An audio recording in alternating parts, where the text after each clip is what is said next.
Good morning. It's Wednesday, and I'm a few minutes late. 4 minutes late. That's not too bad. But so let me just start out by explaining that I'm not sure how long I'm going to go today. I know I ended early on Monday because we had some maintenance being done down here in my knot workshop, my knot studio, my space on the workbench. But it was being done near here in the same room, so I couldn't be streaming at the same time. Well, I suppose I could have, but anyway, it would have been awkward.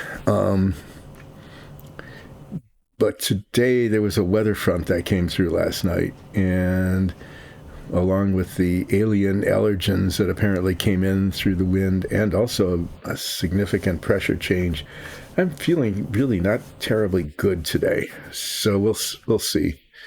If things go well, that's kind of funny to say that, right? On this stream, if things go well on this stream, occasionally they do. Occasionally there's a surprise and something just happens. Like when I put these little doors on the top of the escape tower, I thought that would have been just a horrible, difficult thing because the contact points are so tiny. But I used the contact cement and I put them on, and they stuck in just the right place, and they were symmetric. So that was like a really good thing when that happened. And even putting together the little lattice work. Here, let me show you that part. These little spindly things, that ended up, it wasn't easy, okay? But it ended up being like more successful than I thought was going to be possible. So, yeah, anyway, so sometimes, things do go well. Sometimes they go okay. So we'll see how it goes today. What I'm doing today is I'm going to be taking the masking off the things I painted yesterday, parts of this bit down here. This is the housing that holds the lunar excursion module, and when these are all up, the entire stack. Okay, it's this bit down here. And it's kind of an important part of the model because it's the thing that holds it all. And it's mostly done, except I ran out of the right color paint, which will be arriving sometime next week probably, to finish it. So I'm not going to be finishing this today. I'm not going to be assembling this. I'm going to look to make sure that the spray painting I did yesterday is of sufficient quality that I can say that it's painted. And when I'm done with that, if the painting is okay, then I can take the masking off, and then I'm going to move on to the assembly of the astronauts, like this guy here. This is the Standing on the Moon astronaut, because it's got the backpack. I wonder what color that is. J. They have this weird color chart. It's coded by letters. White. Okay. And it's got blue stripes. Yeah, so the astronaut outfit is white, and it's got blue stripes, and the visor is gold. So it's not. Anyway, the thing with the astronauts is the front and back, and I've played with them a little bit before, and the pieces do not fit very well. They don't seem to be molded all that well. And so there's gaps down the sides. And so I'm going to be fiddling around. I'm going to be doing fiddling around today, trying to get these halves to fit together seamlessly. Okay. That's kind of literally what I mean. I want them to not have open seams. There will be seams that will need to be like sanded down, but I don't want gaps as much as I can avoid it. So there's this, there's, I'll show you the pictures of them here because that'll be a way of using time without doing anything.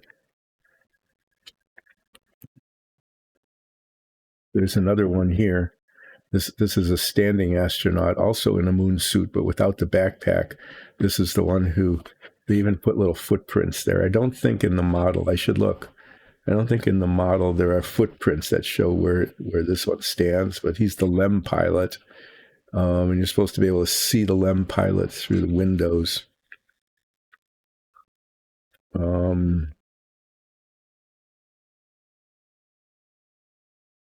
Yeah, so this one, and then there are, I just sort of just wandered off. There are 3 sitting astronauts that sit in what look to be incredibly uncomfortable benches because they're just square plastic that sit inside the command module.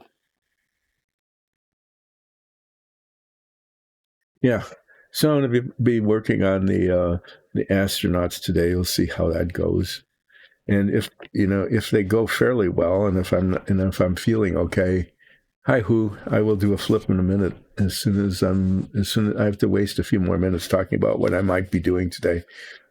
So if I can get these astronauts cemented together fairly seamlessly, then I'm going to begin to find the parts for the lunar excursion module, both ascent and descent stage. There's lots of parts, okay? Like this, all these little bits, especially these little bits of reaction control jets with different brackets. Okay. And this weird little pieces that go around all over the place. And then this highly complicated hinged landing struts that fold up. Anyway, I might start looking for parts if the astronauts go okay. Let me move this box out of the way. This box has the parts I'm going to be dealing with in a little bit. Just move it up out of the way here so I can do a flip. And let's do SEER.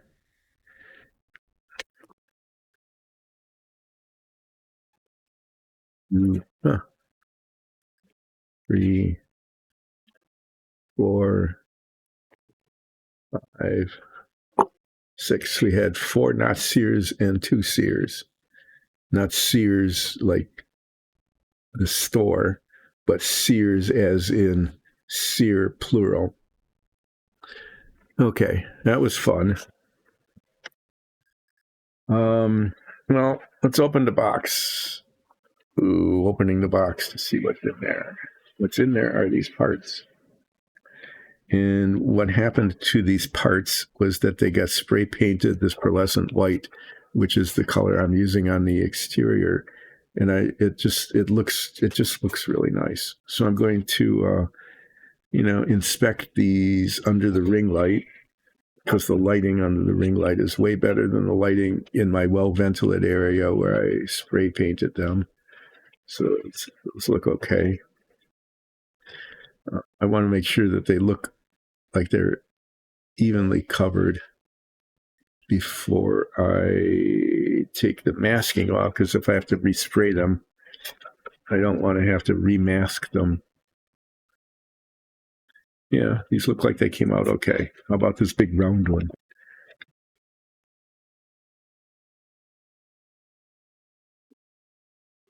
There is no marker on here. I'll start. This one's this. All I have to work with is the white on the inside. This one's a little smaller. So I'll look around it, the whole outside of it. I tried to be pretty thorough and careful in the painting. There's some dust that got on there. People who do modeling for a living probably, they have these wonderful spray booths with ventilation built into them and filters so that there's no dust. I've got a workbench in the basement and a garage with a little table that I set up. Sometimes a fan. Okay, it looks like these all worked. These are the hinge brackets. This is the thing that's keeping me from being able to assemble this. Is I ran out of this gray green paint.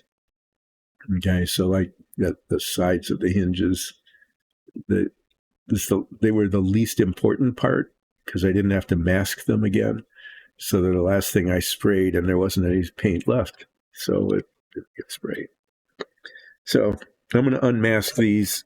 The insides of these, the parts that are masked, are painted this gray-green color. And if there needs to be any touch-up, I can't do that until I get the paint, which I ordered Monday. And it just shipped yesterday. You know, they got right on it and shipped it out, but it won't be here for a while. So I'm not going to be doing any more with this whole assembly until that arrives and I can finish coating those. So I'm going to start taking stuff off of here.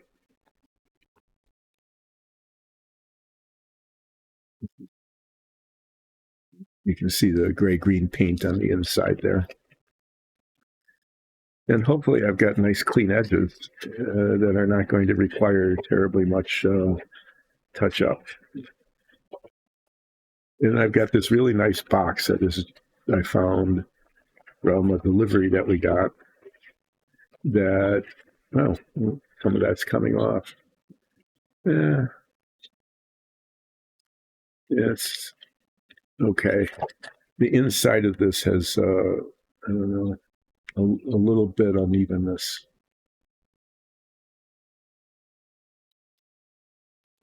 So I can see it close. It looks okay so far. Got sticky tape all over my hands.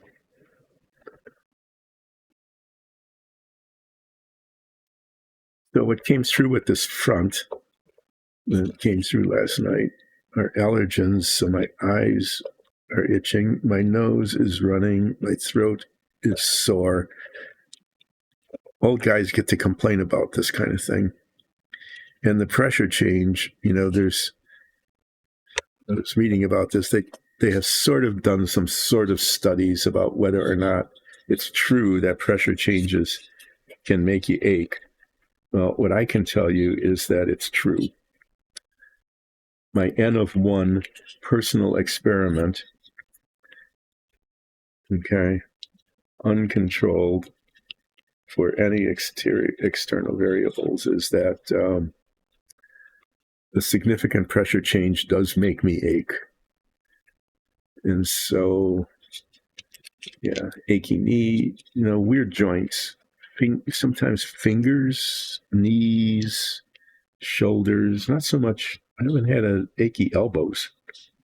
I don't know why my elbows are immune from that kind of achiness. Maybe I should try to keep things on camera. Why not? We'll do it on camera. Oh my. Oh, that's just dust. I was going to say that was the very first time that I had any paint come off. See, like right there, it's hardly noticeable, but there's a little bit of a spot there that when I get the gray-green paint, I'm going to just put a little bit there just to touch it up. There's kind of little spots around the bottom. I'll show you where this goes after I get the tape off. This is the very, very bottom of the entire Apollo stack.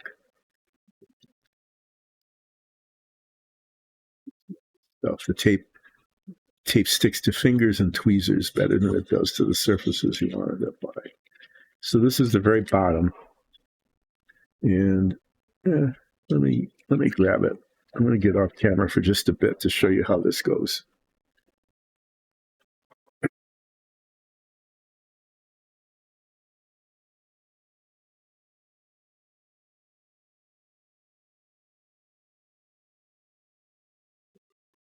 clean that up. So this is the base that they give us. There's two. Actually, there's two. There's this one, and then there's a moon surface. There's a moon surface base as well. It's the same size and shape, but it has like silly craters on it. And I could show it to you too, but it's anyway. So this is the bottom, and it's supposed to actually be the ocean. They say painted blue because when the command module lands back on Earth, it's supposed to splash down here, but it's also just designed to hold this, like that. That little raised area there is the same diameter, outer diameter as the inner diameter of this. So this sits on here like that. I'm not sure what I'm going to end up doing with this base. Okay.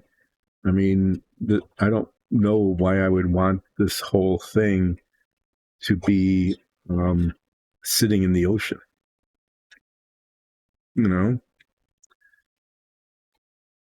not sure why I'd want that to be the case. So I might just paint this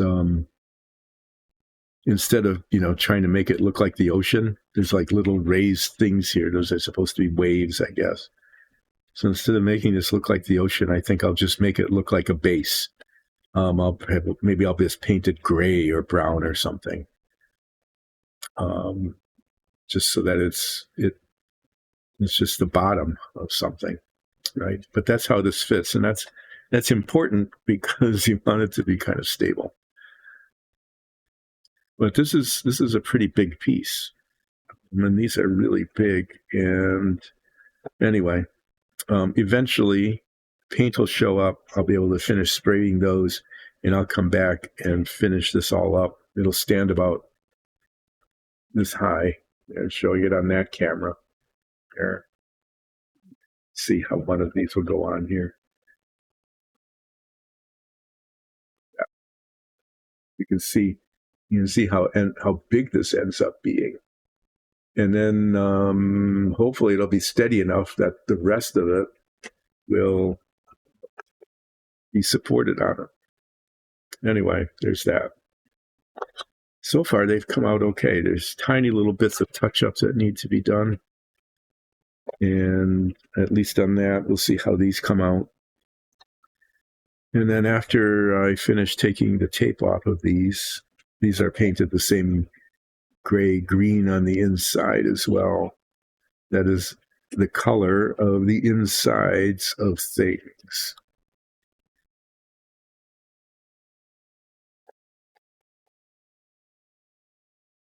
The submarine that I did before this was totally different in terms of what needed to be done. There was everything on the submarine was tiny. And so it was like painting minuscule minifigs, really tiny. Some parts of it were like painting just minifigs. So there was a lot of highly detailed, fine point brush hand painting on the submarine, just a whole lot of that. And there's hardly any of it on this. Most of what's been happening with this is putting masking tape on stuff and then spraying it. So I'm not sure if this model, I really like this model. I think it has all of the components of the Apollo stack. You can get separate models of the command module and the LEM. Okay, you can find those. You can get LEM models and you can get command module models. But this one had all of the parts, all of the components. So I need a tweezers here to grab that. The LEM, the command module, and the service module, and the escape tower. So when I saw this, when I was searching for models when I first retired, because I thought I would be bored out of my mind and would have to do something, so I was going to revert to my childhood.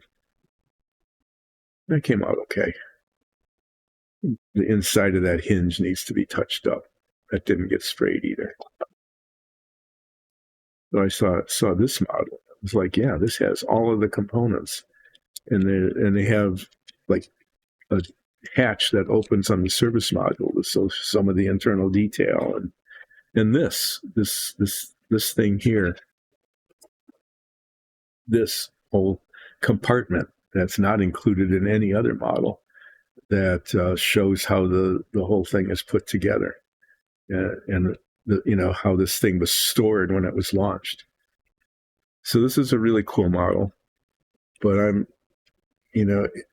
don't think it's as interesting maybe to watch as the submarine was, because of all the little tiny detail painting that had to be done on that, and the tweezer assisted assembly and stuff. Tiny little part. Although anybody who was watching it was probably wondering if it would ever get done, because it just took a long time to get anything done on the submarine. This one's moving along more quickly. But for something like this, I'm doing the masking on the stream, because pretty much like 60% of this model is putting masking on. I can't show you the spray painting because I don't have anything set up in any way that I could do that. Yeah, I know, relaxing detail painting, but this isn't it. Even the lunar excursion module isn't going to be that. The LEM there's a lot of parts, but they end up just being painted like a metallic gray, the exterior, and most of the interior is just painted blue. So I'm going to have to, when I pick the next model, I'm going to have to pick it not based so much on how cool the model is, because this is a really cool model, but whether or not it might be interesting to watch. Because, if people want relaxing painting, this isn't giving it to them. But it's the Apollo, and I got to talk about the space race, and the interagency clamoring, to be the first in space between the Navy and the Army, and how the Navy screwed it up, and then the old ex-German scientists saved the day by repurposing Army rocket, and then how eventually the Air Force took over, because the Air Force owned. Yeah, I didn't really talk about that. I talked about how the Navy had the Vanguard program, and then it didn't work, and so the Army put the first satellite into orbit by just using an intermediate range ballistic missile. But the Air Force ended up actually kind of taking over after that in a way, because the Air Force had the intercontinental ballistic missiles, the Atlas and the Titans, the ones that were stored in silos throughout like North Dakota and places like that. And those were used as the booster rockets for the Mercury and Gemini programs. So they all got into the act one way or the other. But eventually, NASA really took over with the manned programs, because they wanted it to not be military. So,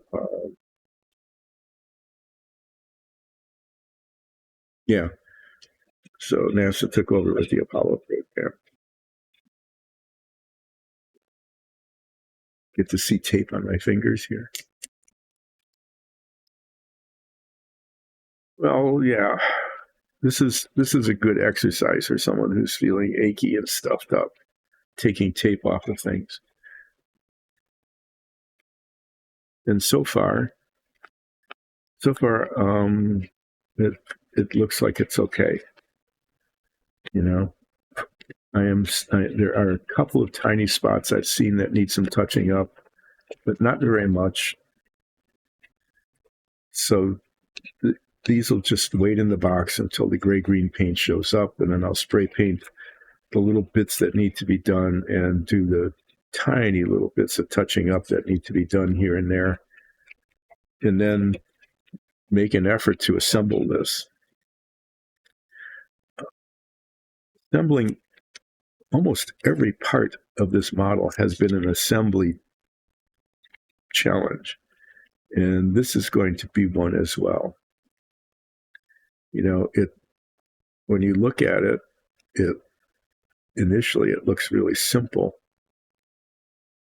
but it turns out not to be simple because of the way this thing is hinged. Maybe I'll show that to you a little bit.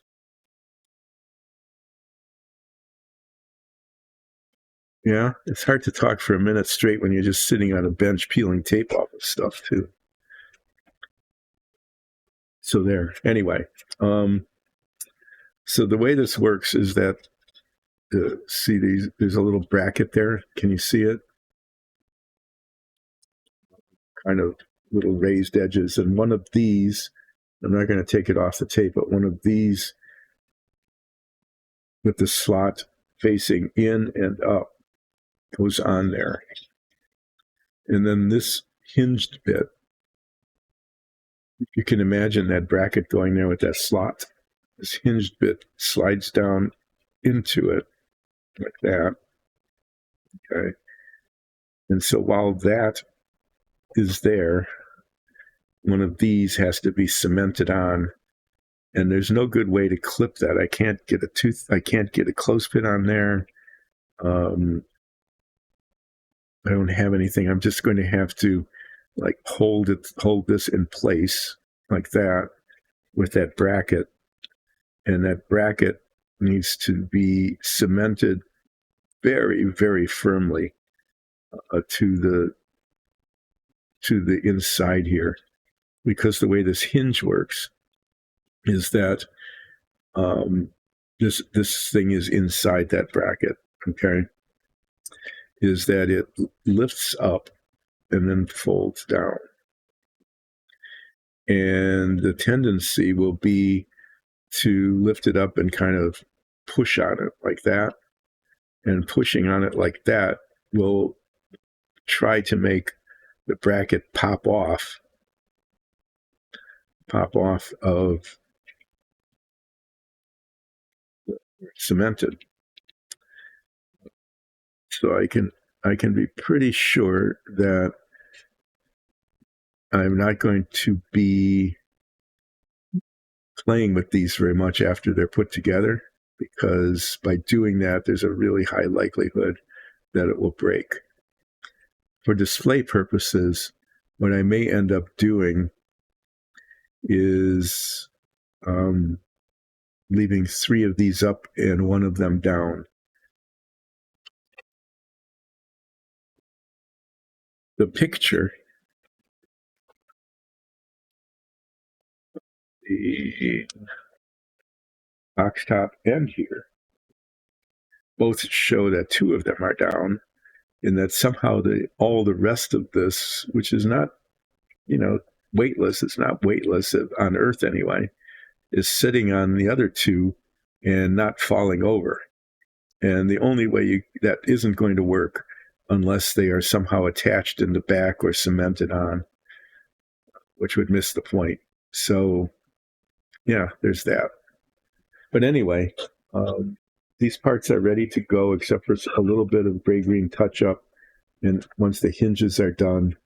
And then I'll probably, what I may end up having to do is, just to see where the contact points are, to scrape off some of the paint on here, scrape off some of the paint on either side of these where this makes contact, because I want that whatever it is, however it's done, it needs to be like welded on there really, really well, really, really strong.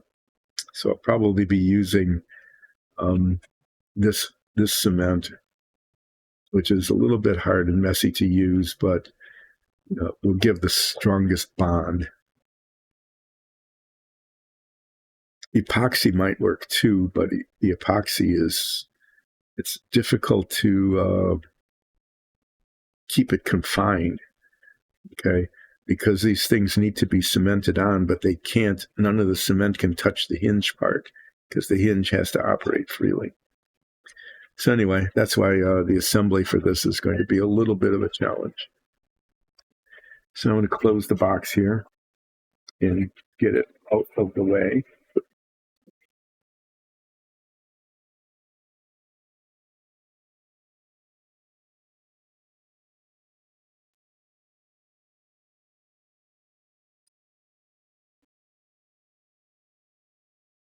I find a spot to put this where it won't break it.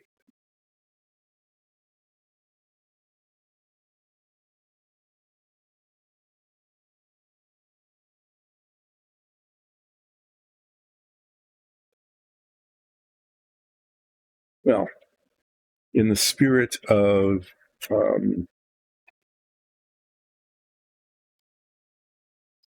easing into this today, there's, for some reason, I don't know how the brown got on here.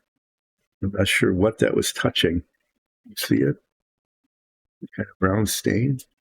I don't know what that was, could possibly be touching. Yeah, see, the inside of this is painted gold because I was testing some gold spray paint. That's not going to show. But anyway, I'm going to take some of this nice fine sandpaper and see if I can't get rid of that.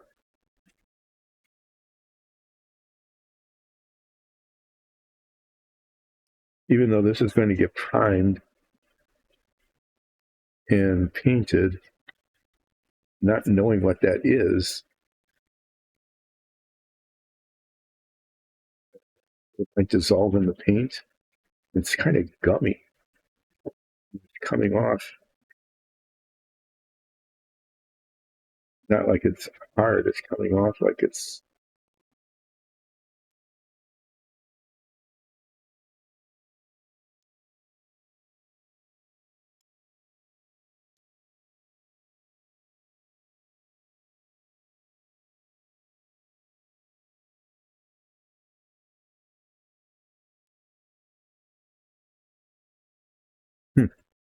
I really don't know. It's really odd.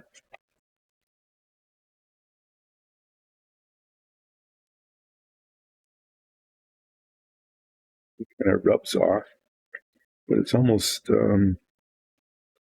sticky.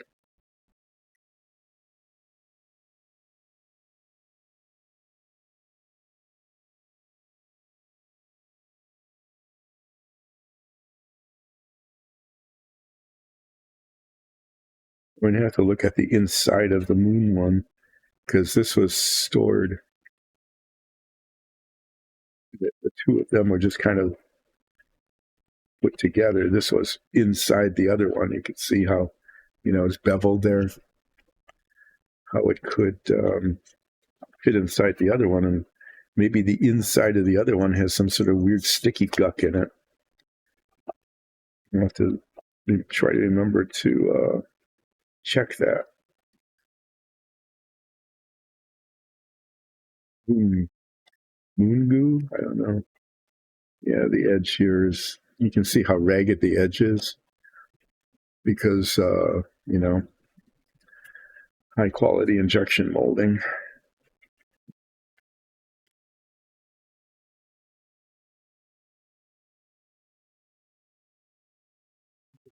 This is very odd. I'm glad I saw it. And, it's good to take it. This has to be done eventually, so why not now? Why not now? This is as good a time as any time. Well, I don't know if it's as good as any time. I can't be sure. There might be a better time. There might be something better that I could be doing with this time.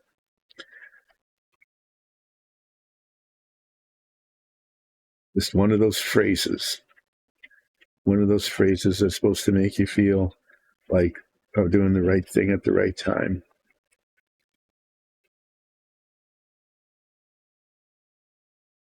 Probably a more appropriate phrase would be something like, it's not going to get done by itself, or you can't finish unless you get started, or, that kind of thing, instead of saying this is as good a time as any, because we don't know about the quality of this time, really.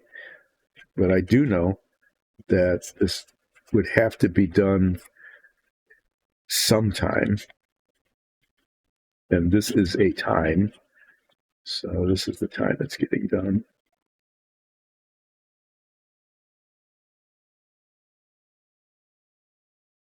And I also know that it wouldn't go away on its own, that it wouldn't just disappear. I wonder, since I'm messing around with it like this, I'm going to try something. Piece of paper towel here.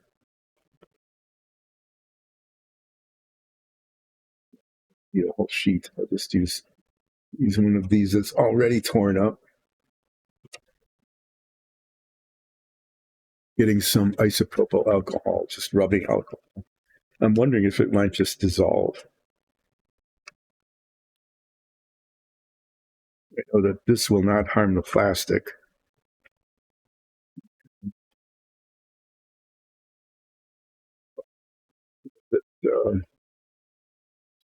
It dissolves the thing on here. Really, whatever it is, it's pretty yucky.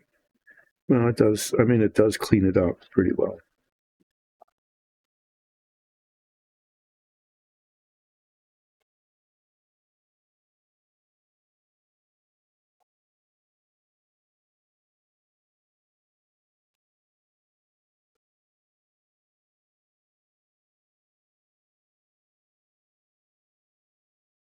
Up right on the edge. What is that? What's with the very, very edge of it?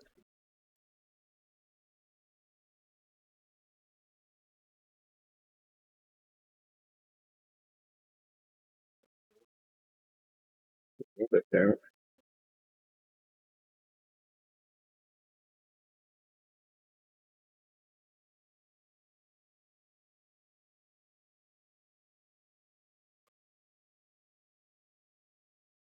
So on Monday, I started kind of a theme of monologue. Let me see today whether I can continue it or not.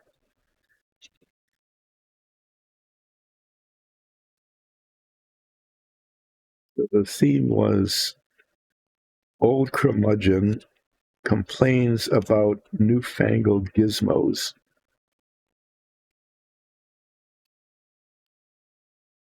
Right? Why not? It seems to work. I can be an old curmudgeon. I can play that part really well. So old curmudgeon complains about newfangled gizmos, because those are the kinds of words an old curmudgeon would use, like newfangled and gizmos. So it would be things I inaugurated that theme of monologue with self-driving cars. I think, self-driving cars could qualify as a newfangled gizmo, right? You might think of gizmos as being, when you think of a gizmo, you don't think of something maybe as large as a car, right? But it could be. And usually you think of gizmos as like egg beaters or something, right? Internet enabled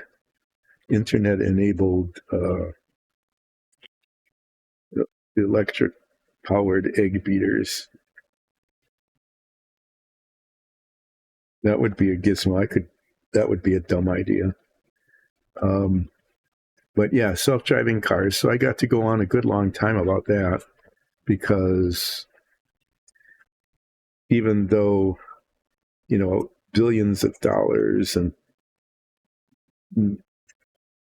tons of engineers and all sorts of different electrical engineers and and managers and investors and everything are pouring dollars and resources into self-driving cars. They're the kind of thing that just, you know,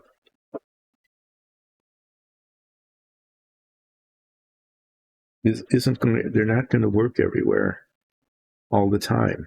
Just not. So just like the Turing test, there's a Turing test for whether a machine can successfully emulate a person. Can you tell the difference between a machine and a person? There's the Turing test.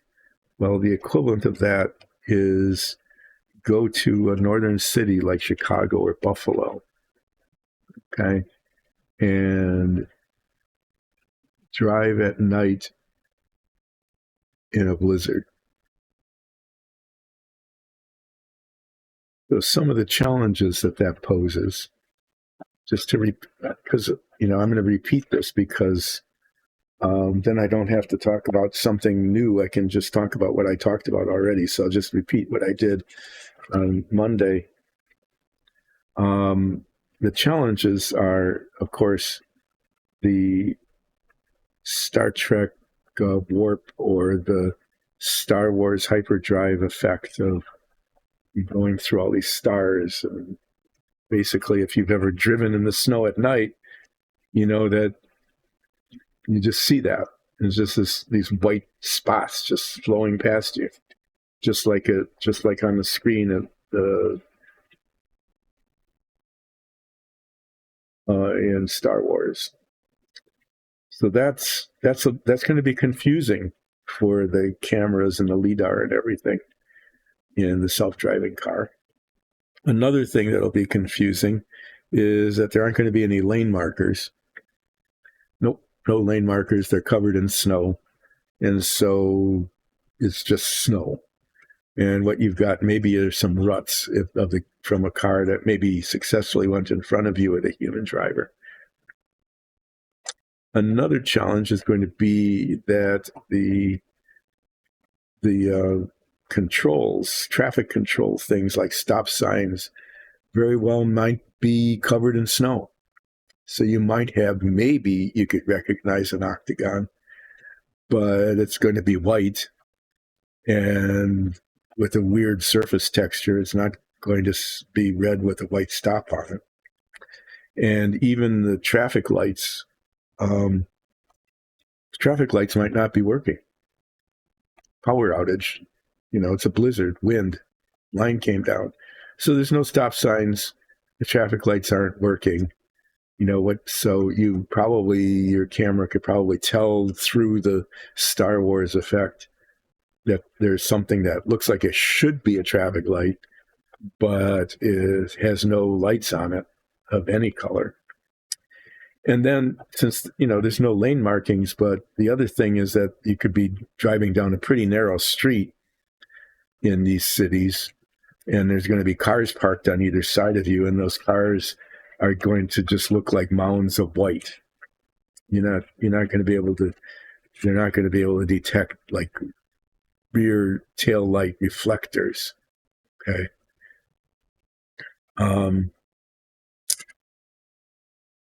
So, say, for example, you went to a play or a concert, right?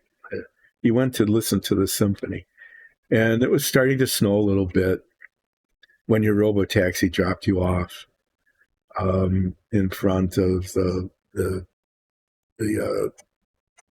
venue, right? And it went on for like 2.5 hours. But during that 2.5 hours, the blizzard hit. So now there's like 3 inches of snow already on the ground. The wind is blowing at maybe 35 miles an hour. There's a power outage and half the traffic lights aren't working. And you call your robotaxi and say, I want to go home now. When your robotaxi is able to do that, when it can do that, then I will be convinced as a curmudgeon that newfangled gizmo is working and worth it. But if all you can do is drive around the streets in Phoenix and make sure that the municipality keeps the lane markings clear and the traffic lights working, well, then not so much.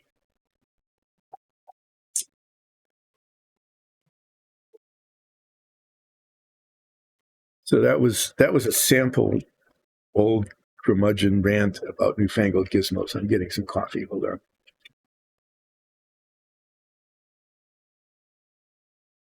Now, what other newfangled gizmos can I rant about?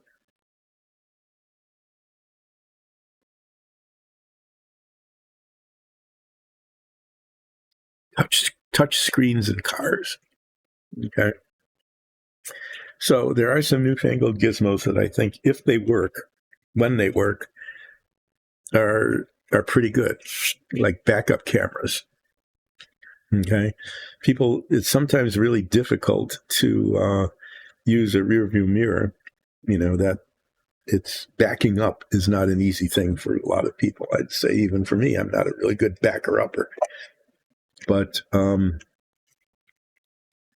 so having a backup camera and a display, especially the ones that have these lines that show you, the parallel lines that show you where you're driving, and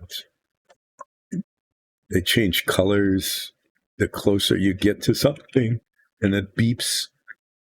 I think that's a pretty good newfangled gizmo innovation.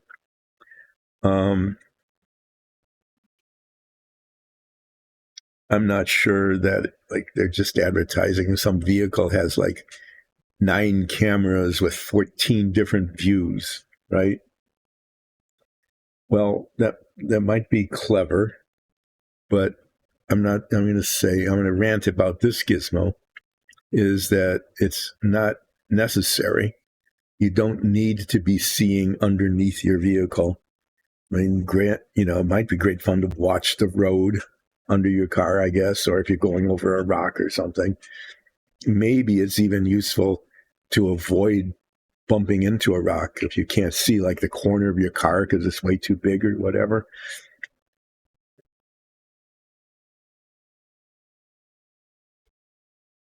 But it's another one of those things that is a distraction. So if your self-driving car isn't really self-driving, you're going to be sitting there pushing buttons on your touch screen, looking at your 16 different views all the time, instead of paying attention to the road and not crashing. And it would, for the most part, be a really good idea to be paying attention to the road and not crashing. Okay, so you can see here that this astronaut's left arm, that comes together really well. Okay, that can hardly see the seam. There is a gap here up in the helmet, where if you squeeze it really hard, probably because the plastic's a little warped, if you squeeze it really hard, the gap closes. But down here on the leg, now I guess it's not too bad. So this guy, if there's a lot of pressure on it, and the left side is okay. Let's see how the right side does. The right side's not bad. There's a little bit of a gap down here on the foot, just there on the foot. And I don't know, it doesn't close all that well. Okay, so this one's not too bad. That might be able to come together without too much more manipulation. This is the standing on the moon guy. They got the posture kind of right. When standing on the moon, the astronauts leaned forward a little bit because of the backpack.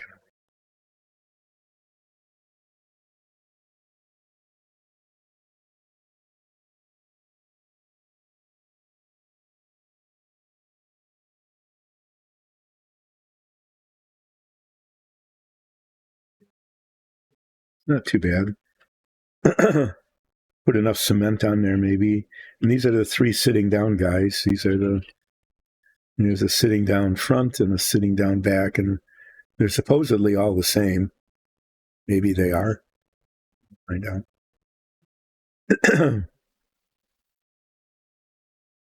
This one doesn't line up. The front part. Yeah, there's a big gap on the leg there that does not close. I'll try a different combination here.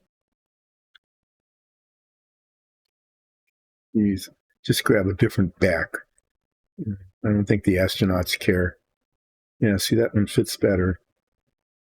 I'm not sure the astronauts care which front or which back they are made of. These sitting down guys are not coming together quite as well.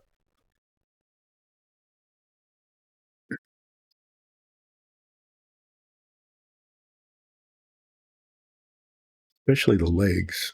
I'm not sure why. I guess if you have to squeeze them really hard. Okay, well, I'm going to be just probably putting a little excess cement on them. What I'm going to want to have happen with the cement that melts the plastic is I'm going to want it to melt enough of the plastic so that it like oozes, that it fills the gap. Okay. So that it kind of fills the gap, and the curve of that doesn't, is this, yeah, that's what that is. Okay.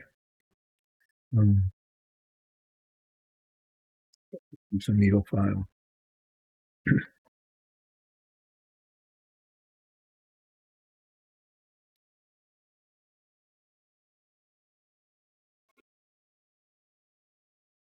Yep, I set it down. Now I have to find out what the problem was again. There was some flashing on the leg, basically, that kept it from focusing. You can just see it there. There's some excess plastic.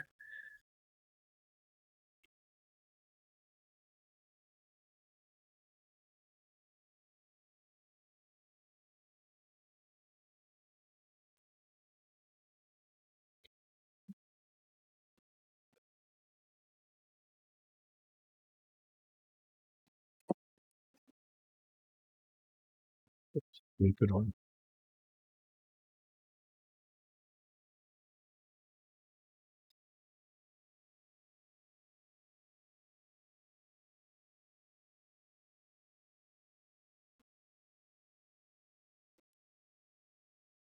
Leave it down.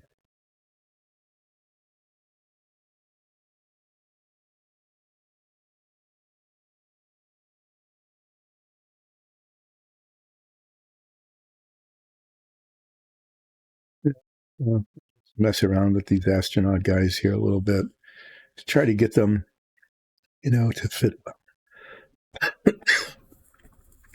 And then after they sit on between now and Friday,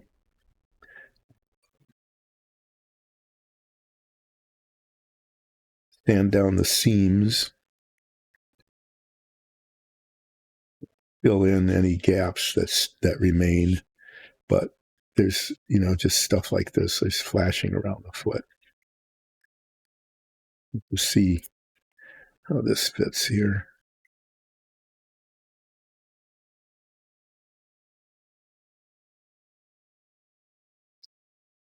So anyway, yeah, having all those camera views is just like, okay, you did it because you can do it, but there's no reason for it.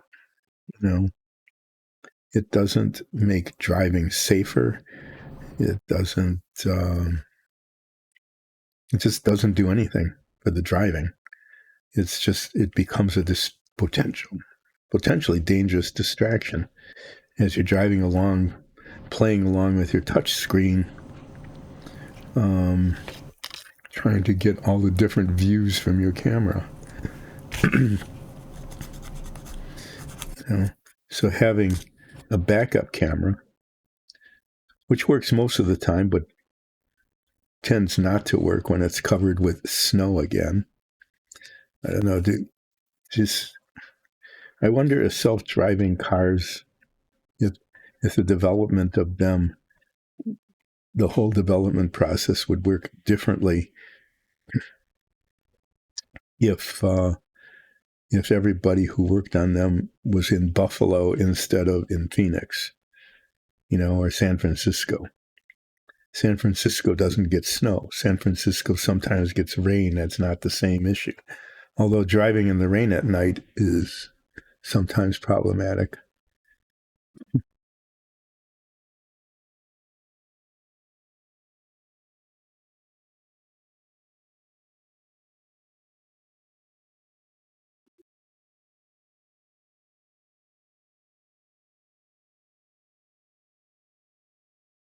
Yeah, that can happen.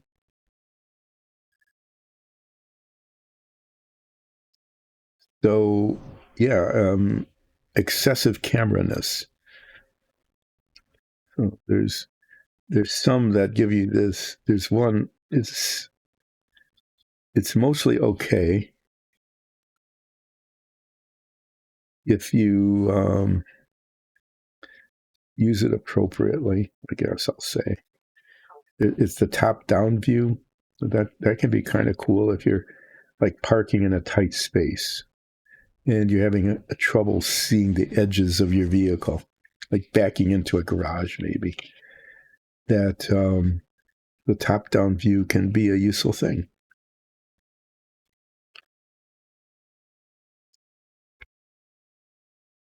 But you don't want to be playing around watching a top-down view while you're driving on the highway, for example. So, hi, Leuven. I'm doing okay. I was complaining about it when I first started the stream. A weather front came through, bringing in foreign allergens and a pressure change. So I have all sorts of drippy nose and achy joints. So I got to complain about that some. But for the most part, it's going okay. I'm just trying to get these little astronaut guys to fit together. And they're not, let's just say they're not well formed. You can see putting them together that there's gaps. And the standing up ones weren't too bad. I got those fixed fairly well. The sitting down guys are really not coming together very well. It's just a lot of weird little bits of excess plastic in places that get in the way.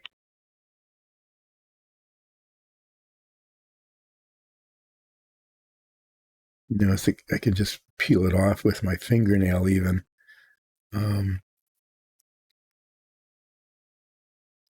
This is the kind of thing that ends up taking just forever. Just anyway, you'd think, well, let's just let's throw some cement on here and get on with it, right? But no. Shing from the molding process gets in the way of the pieces fitting. You have to be really careful using the file, which I wasn't there, because it's really easy to file away too much. So one source of a gap gives way to another source. I'm going to have to, scraping it off with my fingernail is pretty safe.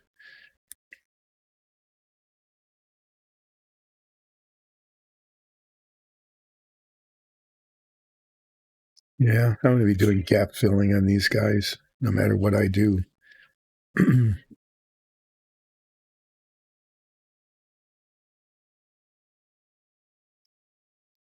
Really don't like it around the helmet. The helmet should come together better than this. I think I'm going to get, that's part of the sprue these guys were attached by their head. I'm sure the weather, yeah, it'll settle down. But anyway, the rapid pressure change was a little bit unpleasant. You can't complain about the weather here too terribly much, though, compared to some places where they've been having, we have not had like tornado outbreaks, like in some places. We've been spared that here. And so, it's just not been really dangerous weather. It's just been old guy joints responding to pressure changes. Having the sprue on the top of the helmets, this is just really bad. I mean, this was really bad planning because the helmets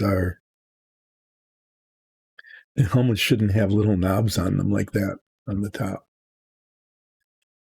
So I'm going to just do my best to clean them all up.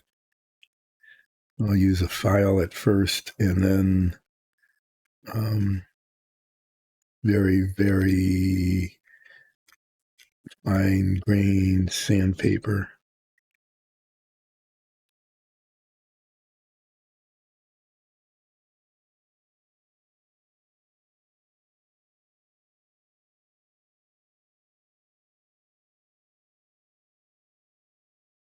Yeah. Anyway, the manufacturing of some of these things just leaves a lot to be desired. The submarine was pretty bad too.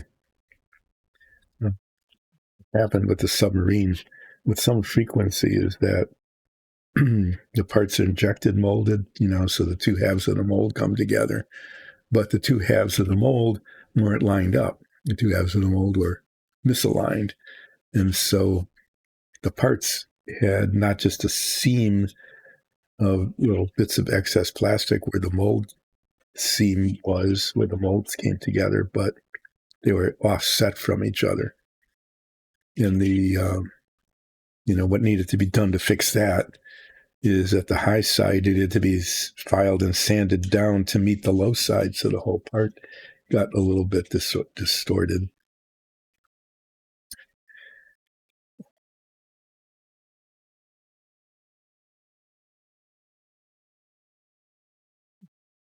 This hasn't really happened with this so much. There have been some parts that didn't align very well when they were put together. There was one component, the fuel sump tank in the service module. It was about that long, maybe 2.5 inches long, and maybe a little bit less than an inch in diameter. Well, what happened with that was kind of an interesting thing, is that it was molded in two halves. I guess that's redundant, isn't it? If they are halves, there will be two of them. But there were two parts. It was molded in halves, and they needed to be joined. But the thickness of the plastic was different in the halves. One was noticeably thinner than the other. And so when they were joined, the thicker one extended beyond the thinner one on both sides. And so there was this it was a very weird seam where the thick half had to be sanded down to meet the thin half.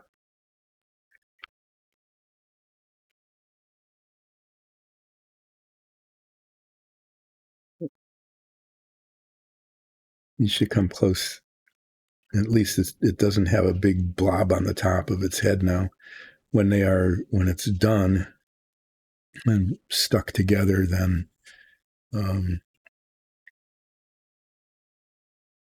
the excess plastic, like the stuff that's sticking out here.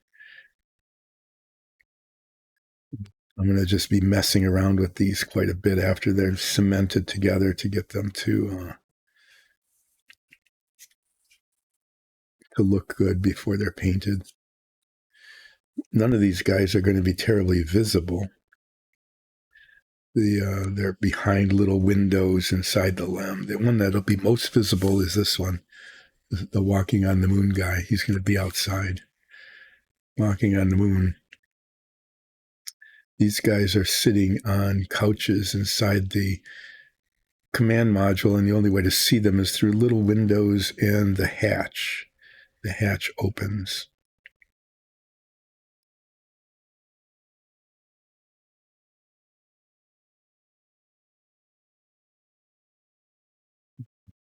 Keep these two together. They're kind of okay.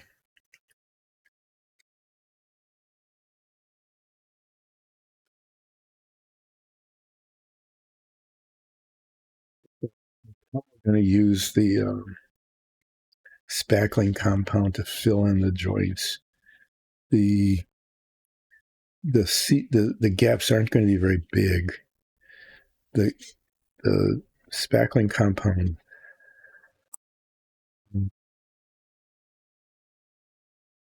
hands down pretty well. It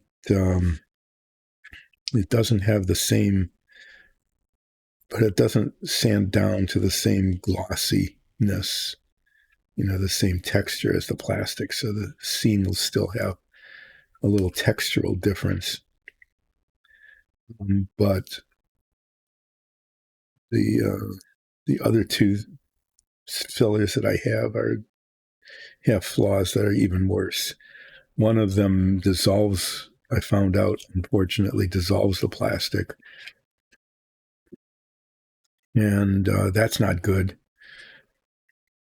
Even though it dries really nice and hard and sands down very well, when it dissolves the plastic, it mars the surface around it. And that the seam is filled, but everything around it is now marred. And because it dissolved it, the one place where I discovered that,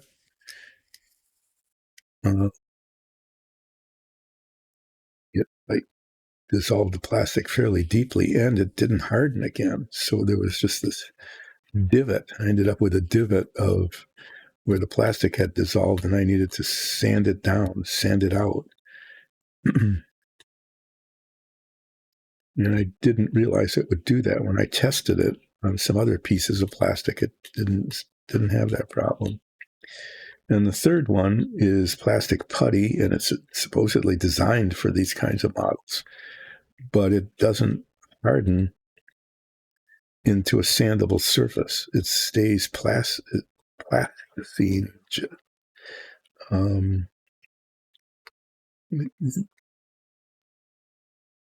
When I've tried to sand it, it just pulls off.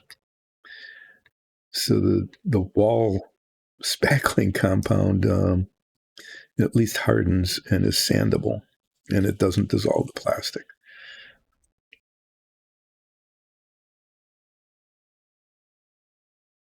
So I've used that with some success, but it doesn't. It's sort of a porous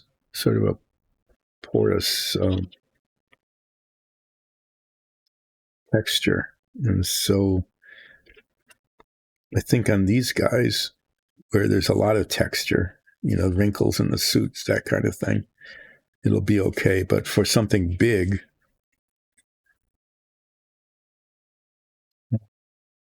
and cylindrical, like a fuselage or something like that, it wouldn't work very well.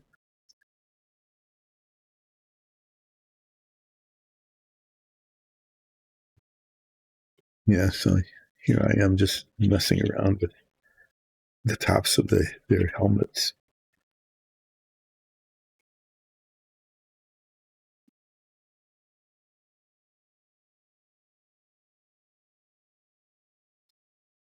This eventually fits together here.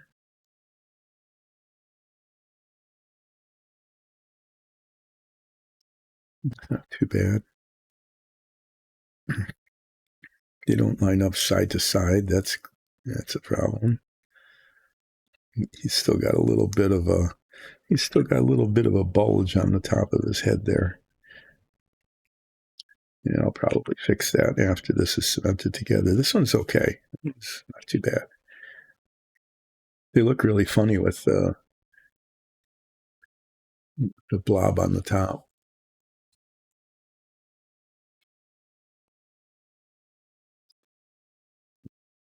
Anyway, I'm going to continue prepping these so that the seams are, minimized before cementing them together. And then I'm going to use a whole lot of clothespins and alligator clips to hold the pieces together under. Whoa, okay, that just broke. Do this a little more carefully here. There, at least it broke off above the surface. I didn't want to. It's one thing to have a little protuberance on the top of the helmet that can be sanded down. It's another thing to have a divot in the top of the helmet caused by this thing breaking into the surface. That would then have to be filled in not very well.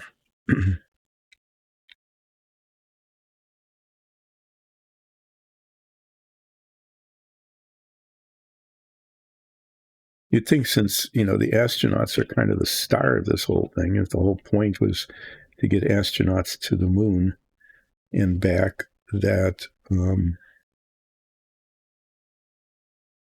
bit more care in the manufacturing process would be spent on the astronauts. That was not the case. Okay, put these out of here, get this out of here. They're still pretty messy, even after they're going to be cemented together. You can see, bits of flashing there sticking out, and that don't align perfectly.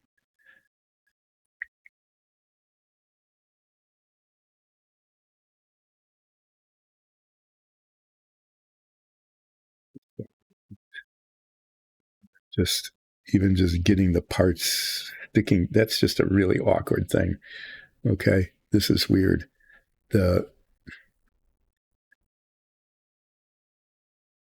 When they molded this, so I will ask this question. When they molded this, get that off without breaking it.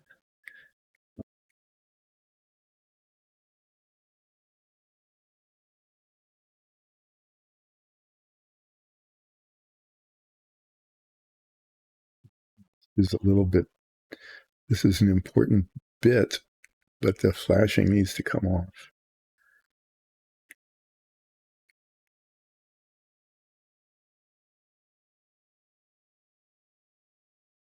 At least mostly. You can even see what I'm talking about. The weird decision they made when they made this.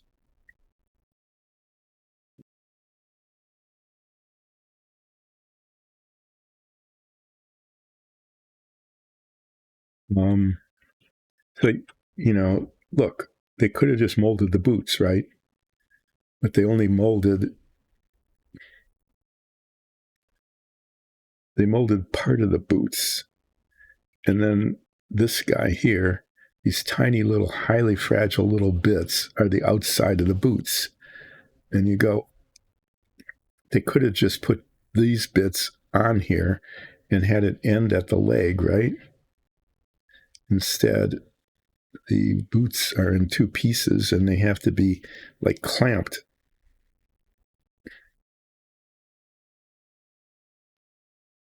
I don't understand why they decided to do it that way. It just makes it more difficult.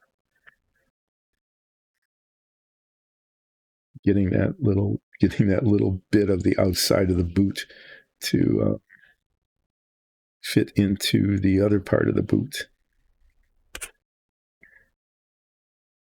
And then there's a flashing right there that is interfering with the whole thing coming together.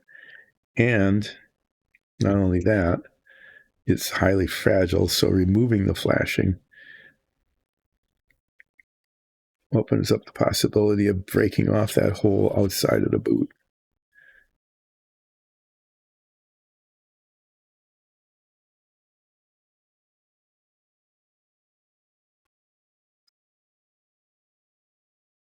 I would say that was just a weird manufacturing decision.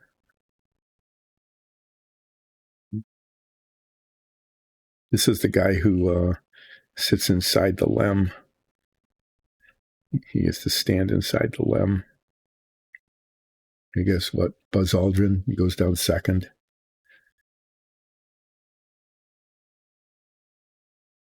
Okay.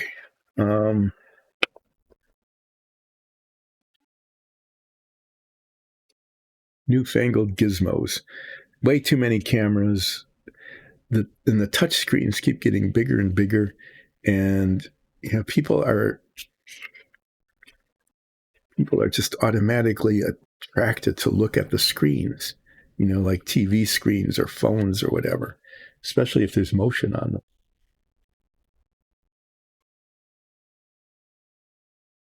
So if you play with it before you start your car, or if you're at a stoplight and there isn't anybody behind you who will get annoyed because you're playing with your touch screen instead of paying attention to the traffic signal. Okay, I mean, that's one thing. But if there's stuff going on the screen while you're driving because you don't have a self-driving car, okay, it just becomes a distraction. And I think maybe a dangerous one. And it's so unnecessary. It's one of my old curmudgeon thing about newfangled gizmos is the over technifying of things, the creation of stuff that just that you do it because you can do it, but it is not useful. I remember that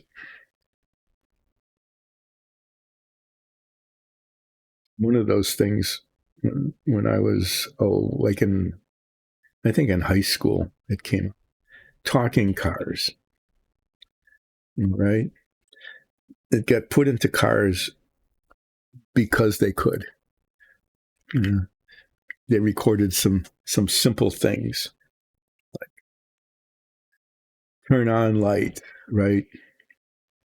My favorite was a door is ajar.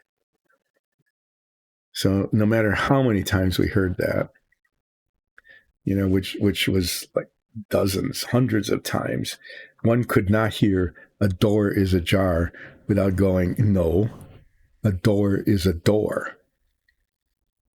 Right? I mean, that was the level of anyway.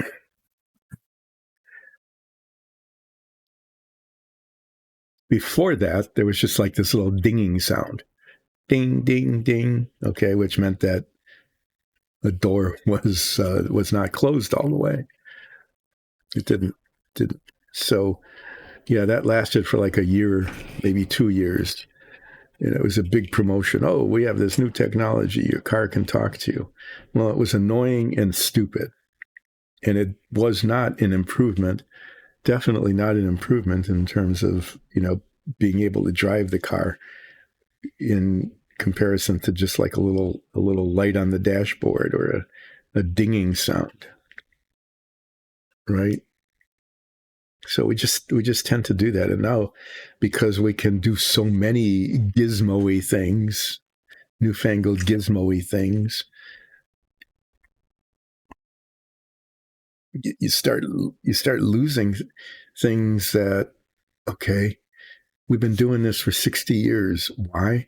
Because if you lift the lever up, the right turn signal goes on, and if you push the lever down, the left signal goes on, and it's right there on the steering wheel and easy to use, and and it's intuitive and effective and efficient.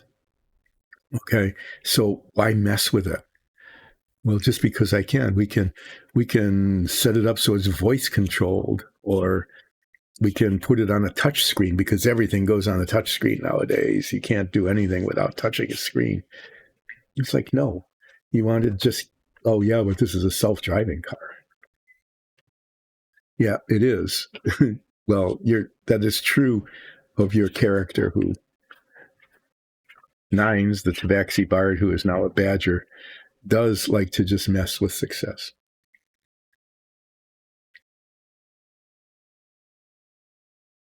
Especially if it involves like setting something on fire or eating things that shouldn't be put into your mouth.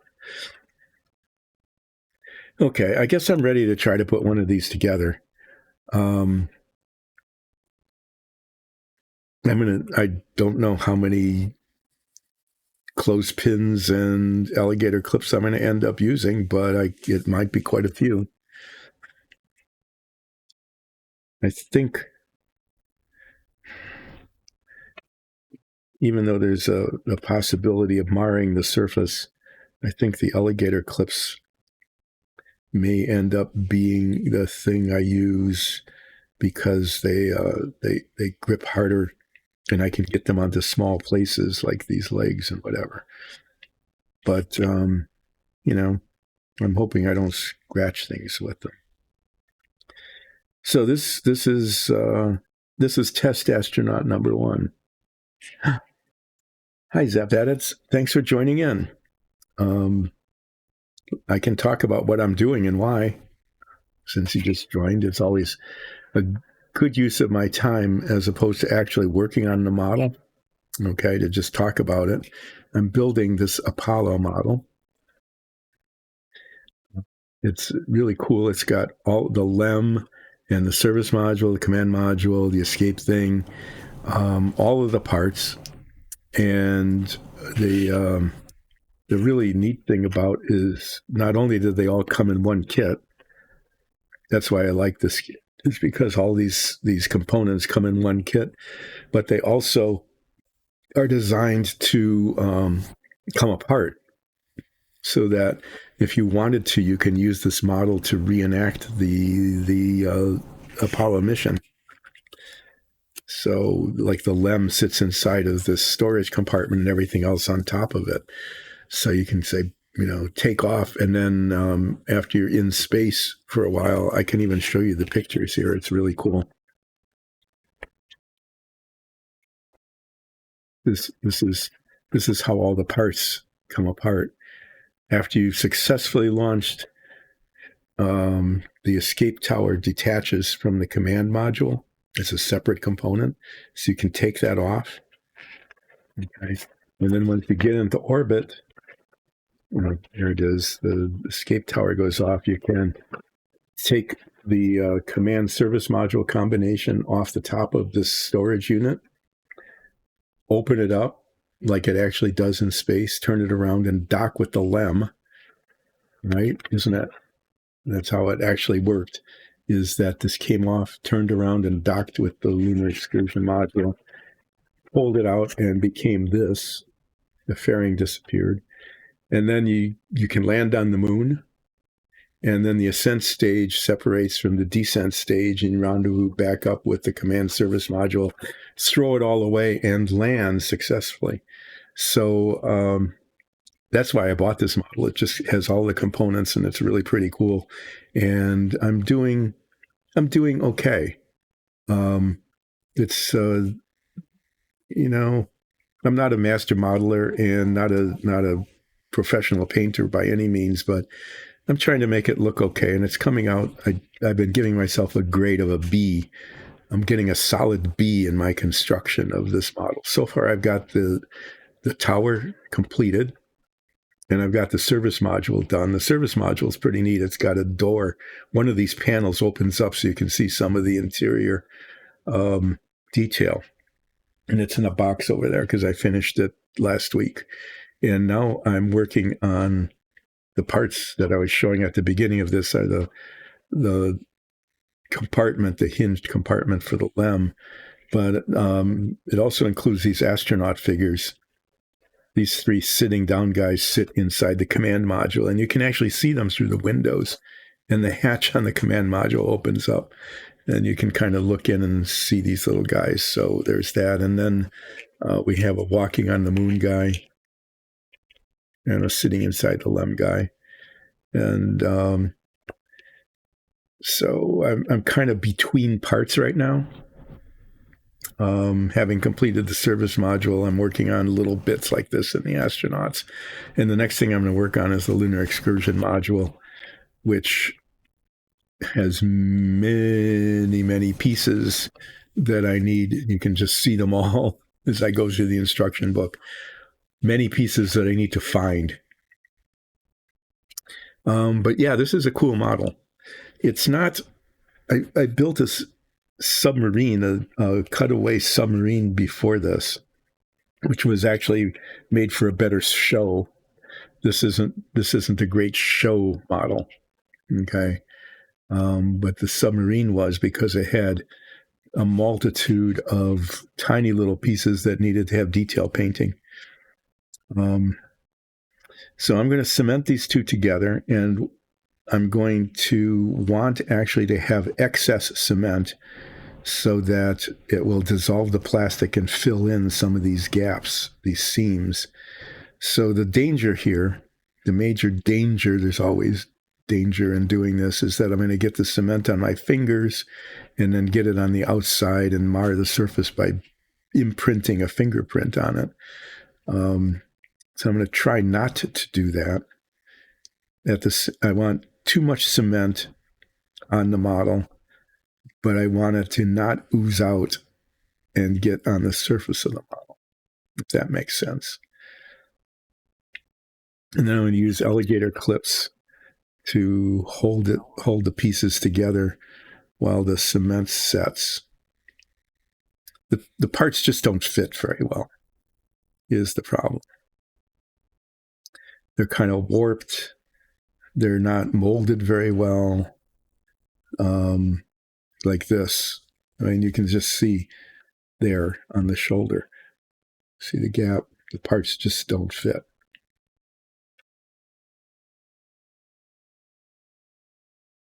Painting minis, yeah. So let me show you some of those. And we're going to be getting more minis, and so I'll be able to paint minis instead of working on this model for a while. But, we've got cool things like this. I did this a while ago, kind of a sprite archer. And yeah, I mean, it gets kind of fun to, to try to get the lines just right and then get the shading done afterwards. Or like in this case, washing this with a pearlescent paint so that the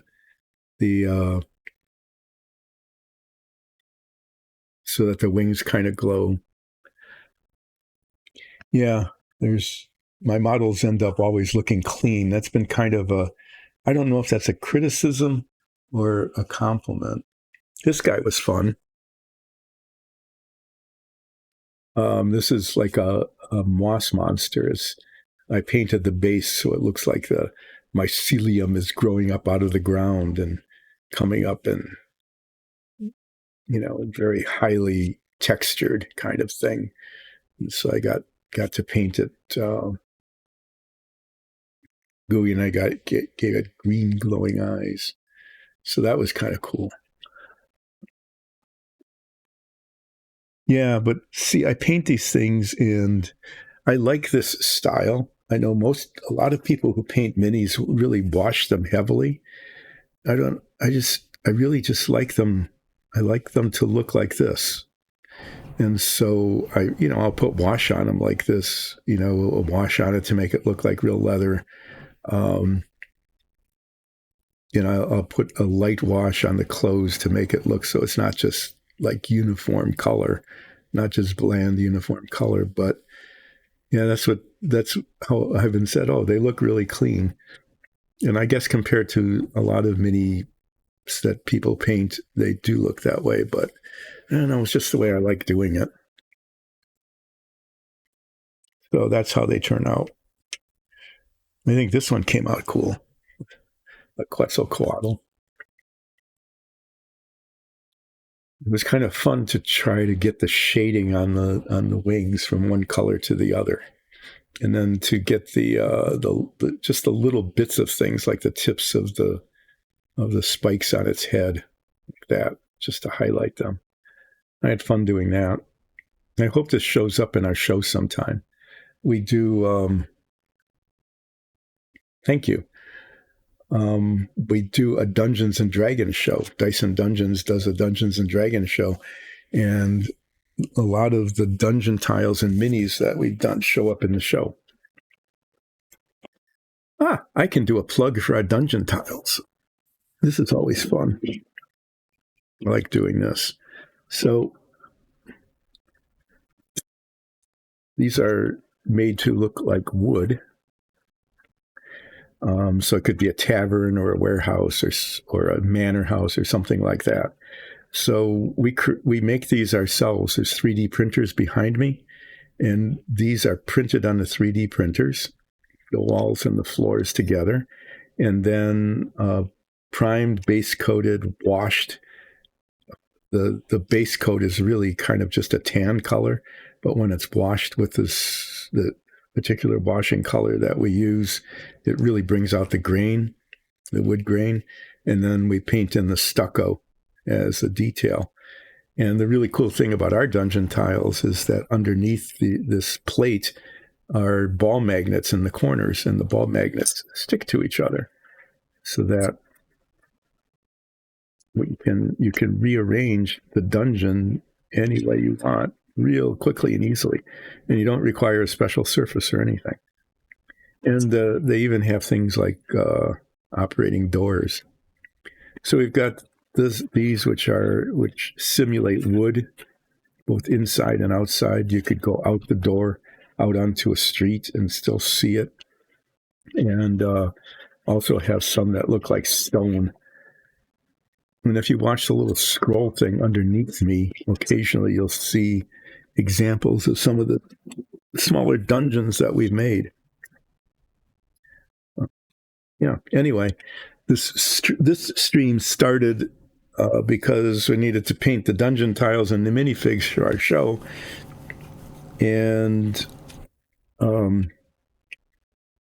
I started doing models because we ran out of minifigs and dungeon tiles once, and I just have a whole pile of models really like dozens of them that I bought when I retired that I thought I would be building that I never got around to, but now I'm doing it on the show. And the one I did before this was a cutaway nuclear submarine. You could see the whole interior of the submarine, and I keep threatening to bring it back out someday to show people because I talk about it, but people haven't seen it unless you look at the old YouTubes. You could go check the old YouTubes and see the submarine being built. Well, at some point, I need to actually try to cement this together, and we'll see how it goes. This painting, this show, this stream, frequently.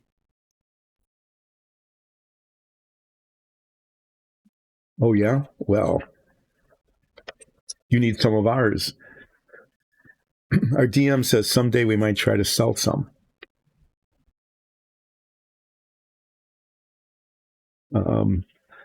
They'll end up not being cheap because they're all hand painted and everything. So it takes a lot of time and material to do them, but they are really cool. If you checked out if you went on YouTube and just checked out our last 3 or 4 episodes, our DM had us enter the tip of the cement there is clogged up. And I actually have a tool, a tiny little piece of wire that is supposed to, in theory, if not reality, is supposed to go into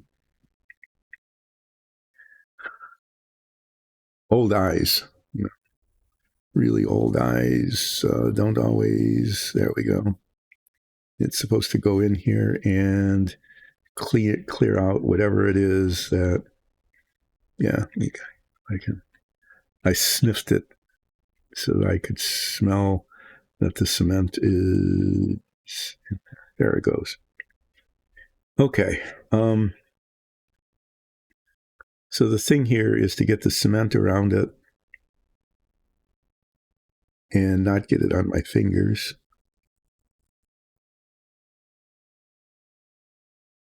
And I'm putting it all around the edge with the hope that it will increase the chances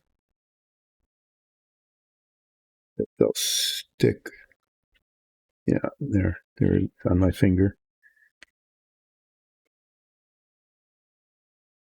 The edges will all come together and stick without and close the seams as much as possible. So here I'm using this to hold it down because I don't want to get it on the outside. Maybe I will use a nail to hold it.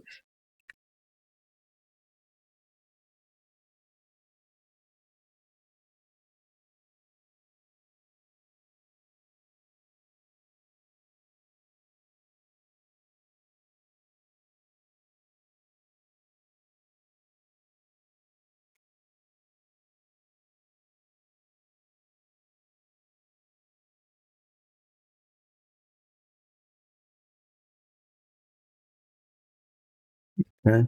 Well, now I need to somehow getting cement on. That didn't work.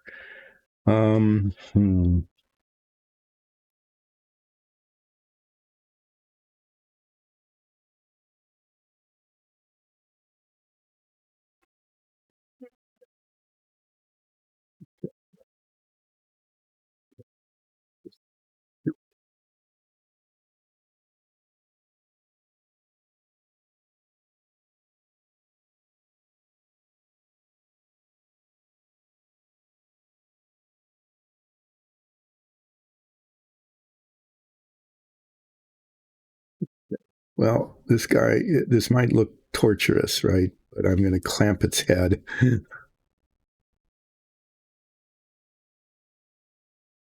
And its feet.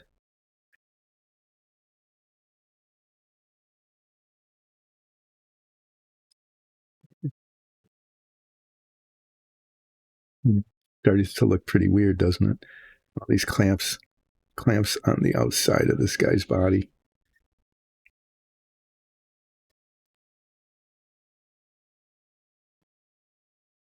But, they seem to be doing what they're supposed to do, which is clamping it.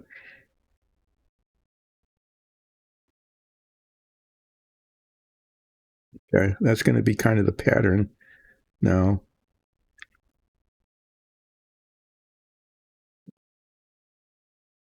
It seems show pretty badly.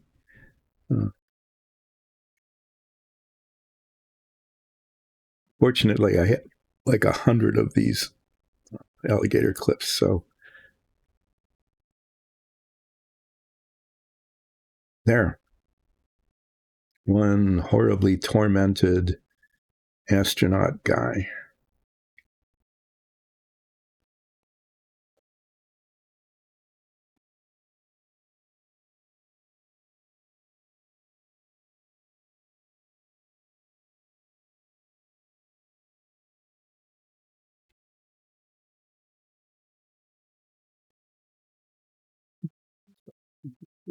I want to get it on its feet.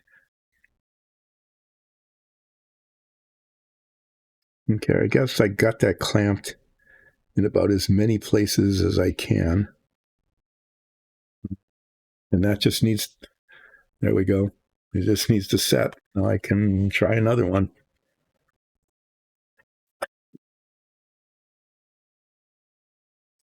The good thing about that is that it wasn't a disaster.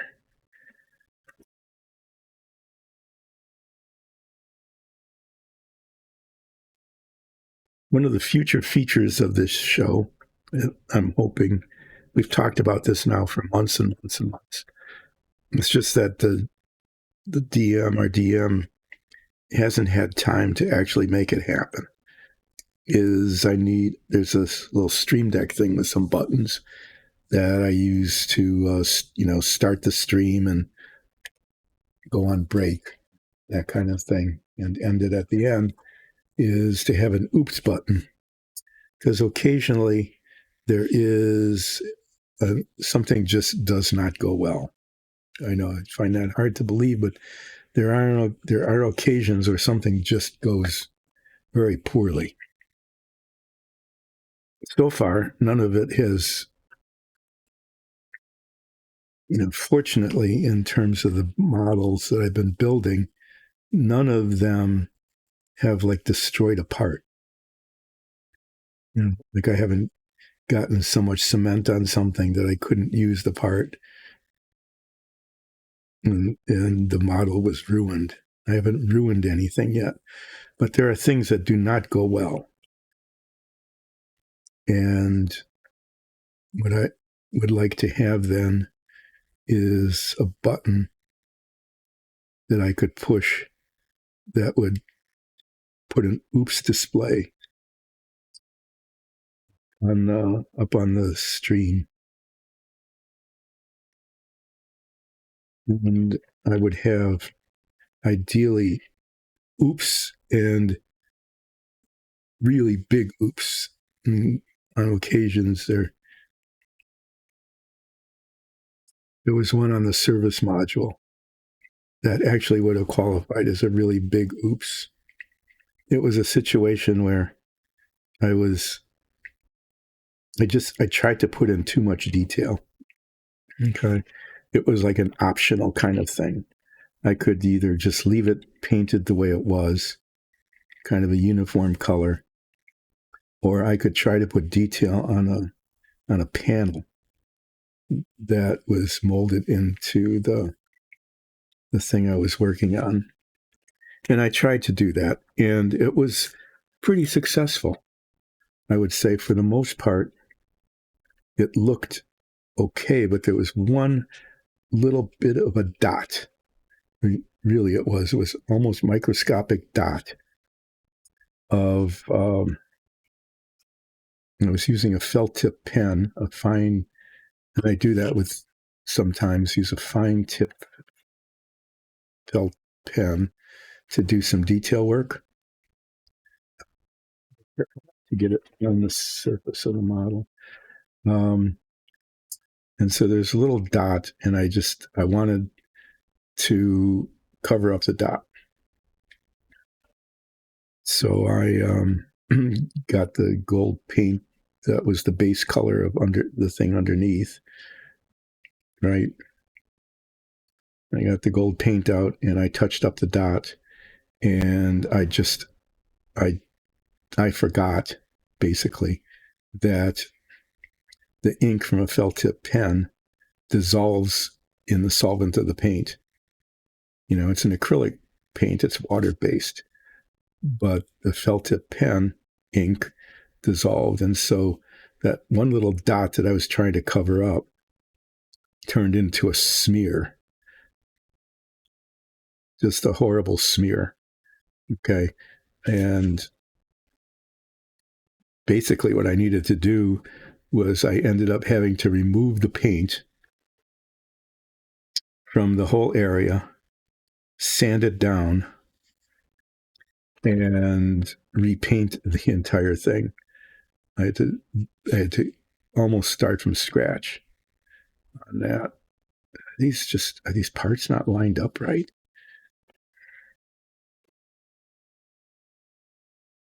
It's just flashing. It just really protrudes badly. So I'm clamping this poor astronaut guy here. These alligator clips. It's like the other one.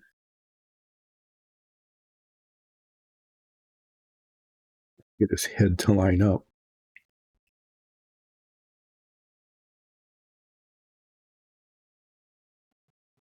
Lining up left to right.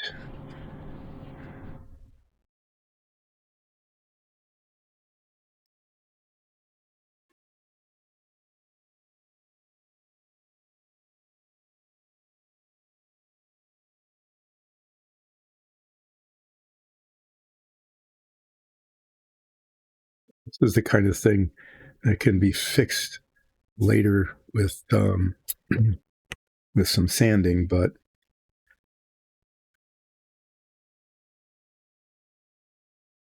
to do as little that is I need to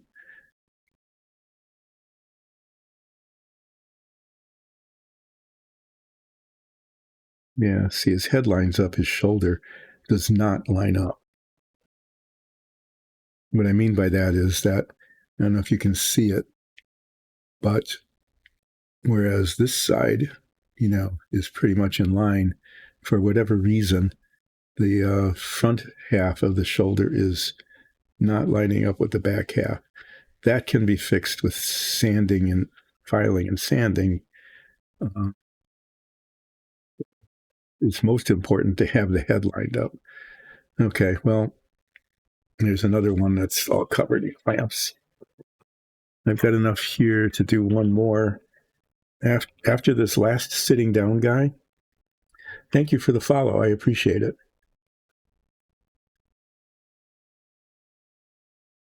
Okay, good luck cleaning. Thank you for the follow. Mondays, Wednesdays, and Fridays, 10 until 2, more or less. Tell your friends to become followers, too. That's my shameless plug.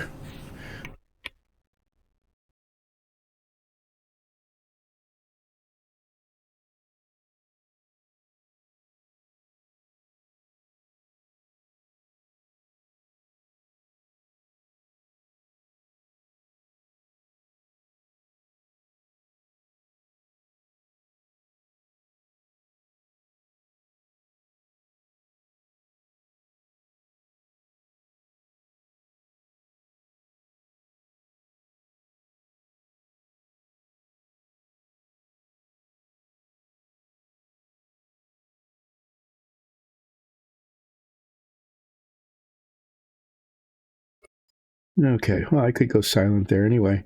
So my theme this week is Old Curmudgeon complains about newfangled gizmos. And I spent a good deal of time talking about self-driving cars.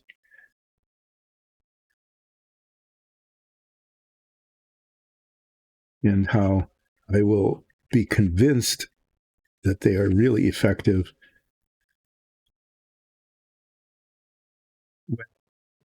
and will get me from here to there in Buffalo at night during a blizzard. That's the test.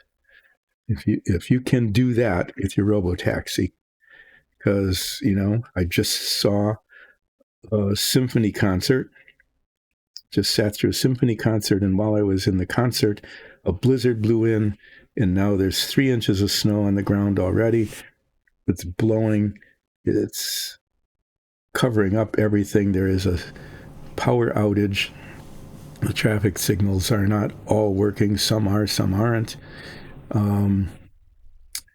If you can get me home in that weather, then I will be convinced that their self-driving cars are actually a thing that is not just a stupid idea. Was that blunt? Okay. I will be convinced that they are really a thing that will work. But you need to be able to do that, because if you can't do that, okay, if you can't do that, and I am now stranded at Symphony Hall, and I can't get home, I mean, a good cabbie in Buffalo would be able to get me home. But if the robotaxi can't get me home in that weather, then I would just say, it's a newfangled gizmo. It's not something, it's not ready for prime time. So that is my old guy curmudgeon rant about that particular thing. And too many things on a touch screen in a car, I think, is something else I can rant about, because it's just a distraction, and it doesn't make getting from one place to the other any more effective. I am going to take a break now. I got three of these astronaut figures, hardly recognizable, underneath all these alligator clips that are holding them together, trying to squeeze the joints well enough so that there aren't too many gaps showing. Excuse me. Oh. So that the gaps are closed. I've got 2 more to go. I need to do, during break, I need to find more alligator clips, because I've gone through a half dozen on each of these. Okay. I've got a lot more, but they're somewhere, and I need to find them, because I need another dozen of them to do this. So I'll cement these guys together and put them in a box somewhere so that they hold together until Friday, when I take the clips off and start smoothing off, and maybe necessarily where I need to, filling in the seams. So I'll be finishing those, just doing a lot, just filing and sanding astronauts on Friday, so that I can prime them and then begin painting them. And they're not really complicated for painting, but I need to find a picture of the real ones, okay? Because the painting instructions just say paint them white, except for these little stripes that need to be painted light blue.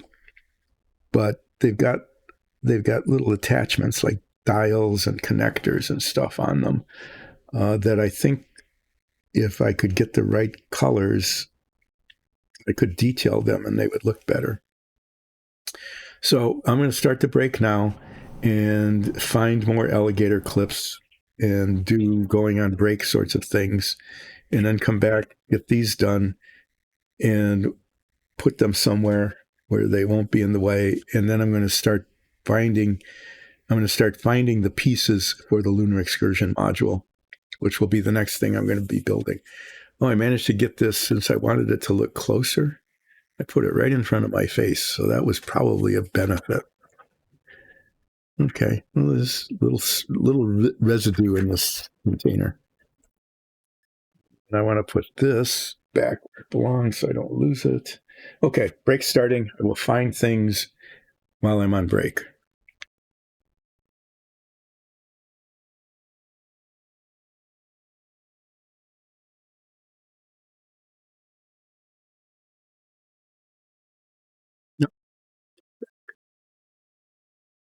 Must, every time I turn things on, express my surprise that they work.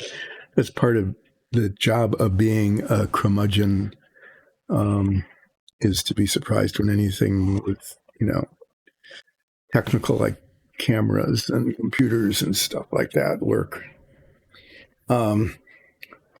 Okay, so what I'm doing is cementing together the halves of the astronaut figures. Take these off. So trifocals, right? I've explained that before. You get these trifocals there, like that. And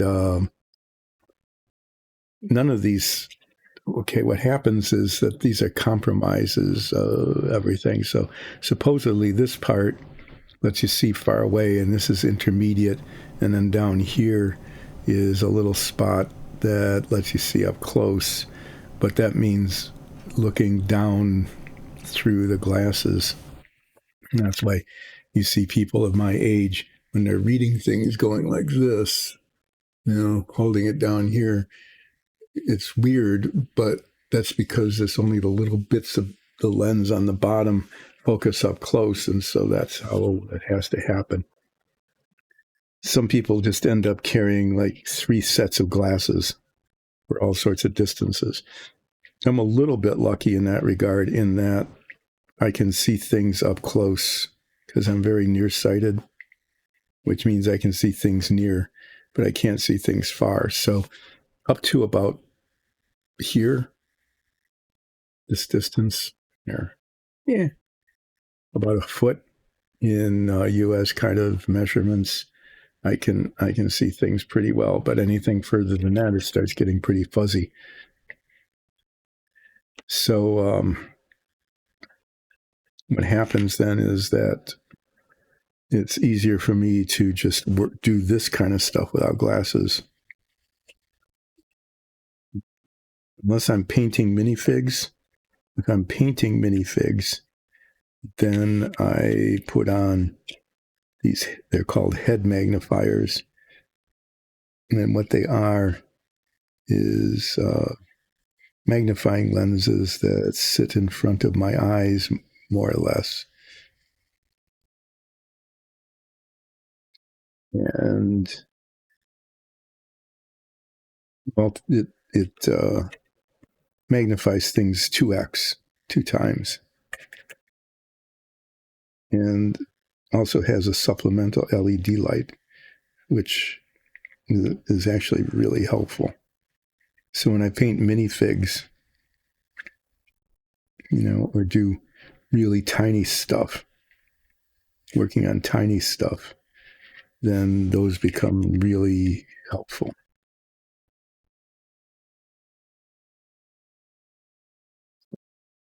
Applying an excess of cement, anybody who knows what they're doing in modeling knows I'm putting way too much on here.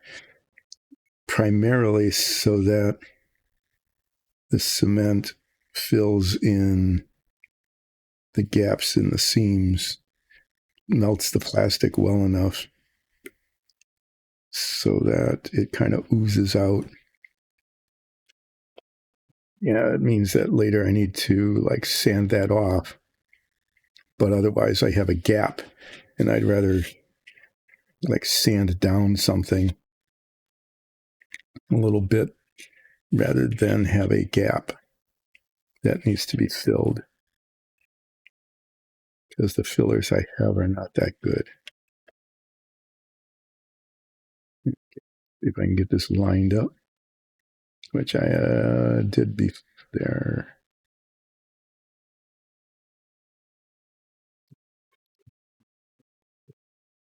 Any residual little bits of cement off my fingers before I start clamping.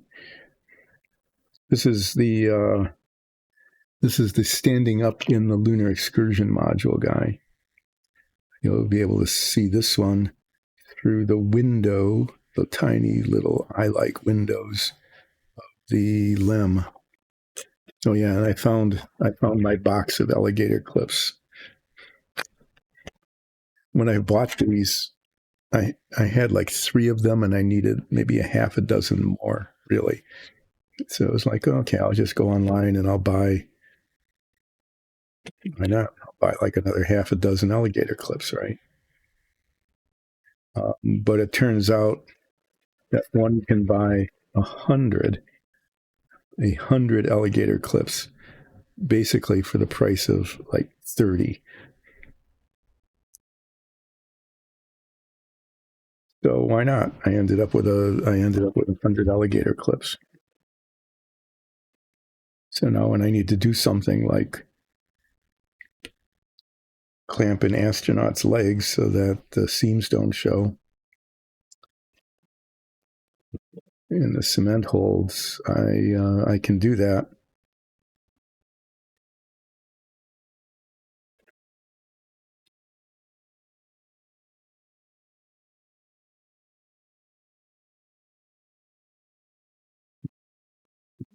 Pretty well. They work pretty well on the astronauts here, because the surface is not smooth. I'm a little bit concerned about this one up here because it's got basically a claw mark on the front of this. surface there. I'm going to try this. I'm going to try a clothespin, which is wood. It doesn't clamp quite as hard, but it also doesn't leave, it doesn't have little claws. So there, do that. And I've got the last one. This is the Walking on the Moon one. You got the backpack there.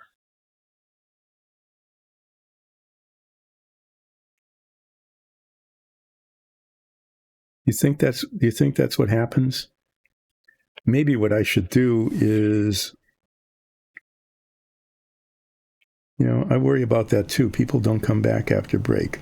Sometimes, people will drop in late in the stream.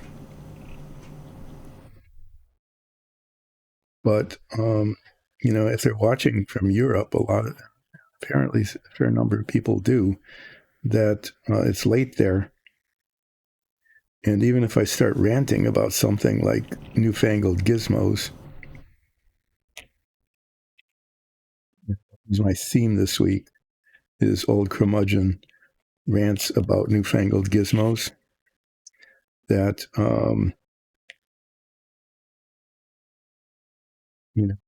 it might not be overstimulating them at all. And then they just sort of doze off. And then they don't chat anymore because they're, sleeping. I suppose that would be okay. I mean, if we get a whole lot of followers and maybe YouTube sponsors, some people might even go while they're still awake. They could go to patreon.com/DysonDungeons. Repeat that, patreon.com/DysonDungeons. And you can become a patron. Give me money so that I can buy paint, or maybe better, plastic filler or something, and support things. But you need to do that before you doze off. The other thing people could do is they could tune in, right? That's an old phrase. Back in the day when you actually had to tune into something. And you really did. Sometimes it wasn't just enough to turn the dial. People can still use that phrase almost, but it literally was in my day, is you turned the dial to the station, the channel or station that you wanted. And that's how you got television. It's pretty primitive, right? But yeah, you can go to patreon.com/DysonDungeons and support Dyson Dungeons, both in the form of this stream, very relaxing, muttering about curmudgeon-y things with Dyson Dungeons, or you could check out our Dungeons and Dragons show, which streams with a live chat on Sundays at 2. Okay. And you can catch previous episodes on YouTube and podcasts. Yeah, can do that. And I really encourage people to do that because it's really a really, really good Dungeons and Dragons show. There we go. These guys all look okay. I guess there's that too. This leg isn't lined up.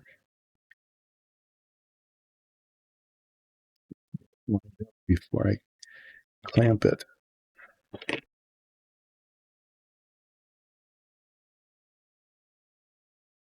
To clamp the foot, because the foot just does not otherwise come together.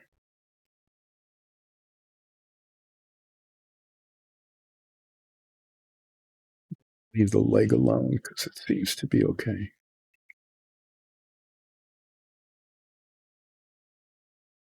Yeah, so these guys all look like they're pretty well tormented by the clamps on them.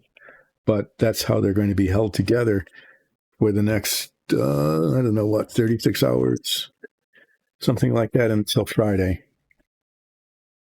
Until Friday, then I'll unclamp them and spend a good deal of time sanding and filing them.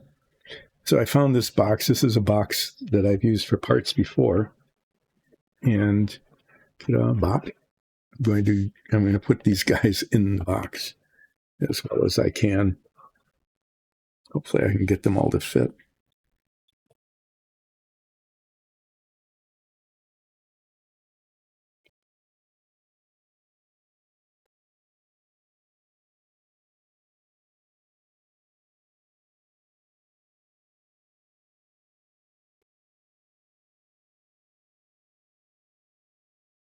There they are. That looks evil. These humanoid figures just covered all over the place with clamps. It really does look kind of scary, but it's what needs to be done to make sure that they're held together and that any gaps in the seams are minimized, and hopefully there will be practically none of them. So I will close this up. Goodbye, astronauts. See you Friday. And I'm going to put it somewhere that is not here so that I can go on to the next step of whatever I'm going to be doing with the Apollo model.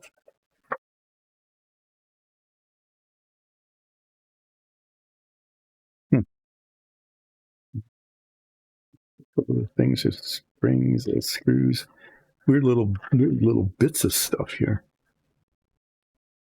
Some of it's just trash. So there, it'll just go there. And that's trash. It'll go there. This I'm going to put out of the way. I'm going to raise the camera here because I'm going to be bringing out the big box, the model box of parts, after I go off camera. I have to apologize. I do that from time to time. Should have a camera crew here with like multiple cameras so that, so there wouldn't just be this little ring camera that sometimes captures what I'm doing if I manage to remember to keep it on camera. And the one for some reason is on my face. I do not really understand why our DM thought that wasting, it was an extra camera that wasn't being used because it's not as good as the cameras we use for our D&D show. So there was this extra camera, and apparently we were using the extra camera to focus on my face while I'm ranting about newfangled gizmos. But if we had a camera crew with multiple cameras, they could follow me, just like they did on like the old Captain Kangaroo show or Mr. Rogers, right? The camera followed them while they walked away to put something down somewhere and get something else. And then you could actually see, because the camera followed them, you could actually see what they were doing instead of just hearing this voice from off in the distance claiming that they were actually doing something. You don't really know if that was true or not. Right?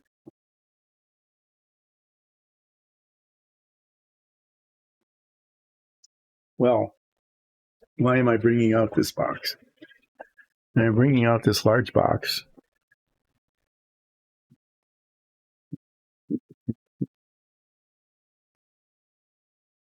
Up there.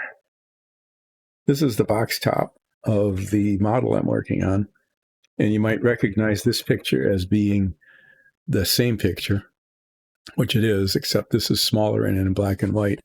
And this is bigger, see, smaller and bigger. And it's in color. And it's in the colors that whoever the master modeler was, the supreme master modeler was that managed to make this one the way they painted it. So that's why I'm using kind of a glossy white, is to try to catch, just to make it look a little bit shiny. But this is the the tower that I've completed, and it actually looks pretty much like this, except that there's some flaws in the connections back here. And this is not bad. Mine turned out okay. There's a seam here, even on the Master Modelers one, because there's a door here that opens up, okay, to show the interior. This is what I'm working on now. I wasn't able to match this color, okay, but the painting instructions say paint it light green, and this isn't light green. It's just not. And so I got a color that's the gray green that I'm using that I think looks pretty good. And then this is where the parts I'm going to be collecting now are for the Lunar Excursion module, which sits inside of the fairing of the pieces that I showed at the beginning of the stream. So I bought this model. It was still cellophane wrapped, but it got shaken really badly, apparently. And so a lot of parts fell off the trees, the sprue, and like little ones, they're in this container. I tried to keep them so that they didn't get lost. The stuff that's left in here, some of it's just junk. Okay. Little parts of the trees that I didn't throw away, because you never know. You never know whether you might need it or not or something. But you're going to hear a kind of clinking sound. I'm taking these and dropping them into the box top, which I put on the floor. Did that come through? The microphone has got some sort of software on it so that it screens out noises like that. Let me see. No, can't hear it at all. That's pretty amazing, because it was a big rattling noise where the trees were hitting the landing in the box top. Great. There's the lunar, this broke off, but it says it's the LM module, lunar module, but we always called it the LEM, Lunar Excursion module, because LEM, if you put a vowel in it, you can say LEM, otherwise you have to say LM, and that's not as much fun as saying LEM. So the parts that are left in here are pieces for the lunar module. This is most of it. These two pieces here. Lots of parts. I'm going to have to take this apart a little bit. Those of you who either were old enough to live through the Apollo thing or have seen it, like on old films or whatever, because they were films back then, will recognize this, because it almost looks like it has a face. And we'll recognize this as the lunar module. It was actually quite spacious. If you look at the size of this and you compare it to the command module, okay, that's pretty much the living space that the 3 astronauts had getting to and from the moon. And so when the 2 lunar excursion astronauts got to go into the LEM, which didn't really have very good seats or anything, it was kind of a stand-up kind of thing or lay on the floor kind of thing. The one who was left in the command module was probably pretty happy about it. They never said that, but I would guess that they should have been at least kind of happy about it, because they had a lot of space then. So you can see it's not very spacious compared to the lunar excursion module. Anyway, there's some of these parts belong to the command module, like, the major one there. These are bits of the command module. The one of these is the control panel. I should talk about that a little bit. The docking module, the side panels, that kind of thing. Here's the heat shield. That's important. Okay, at least part of the heat shield. And those are supposedly the couches that they sit in. Some of these things go there. So this is like the main control panel, right? And the control panels were very complicated. They had, this is like a big CRT screen here, as much as they could put on, because television screens then were big and heavy, the cathode ray tubes, so they didn't have very much of that. But there's, if you can just, I don't know if you can even see it, very, very shallow embossing of dials and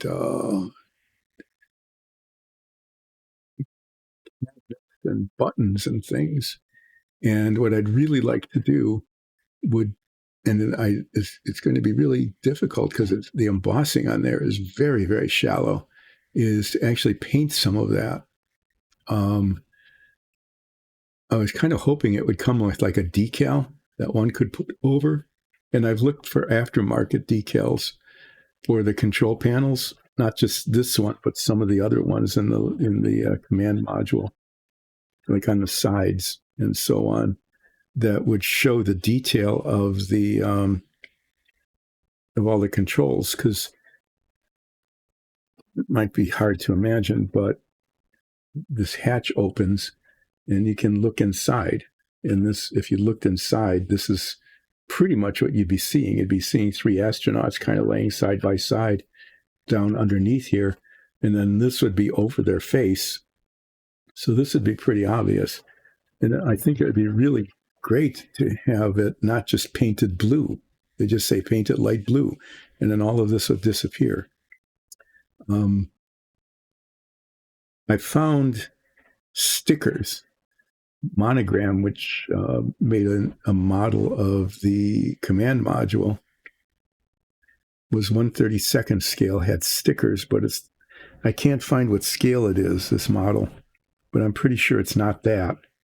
So anyway, at some point, this is why I'm doing the command module last, is that I need to, I'm going to look for some pictures, historical pictures of what, if not all of it, at least the major control panel looked like,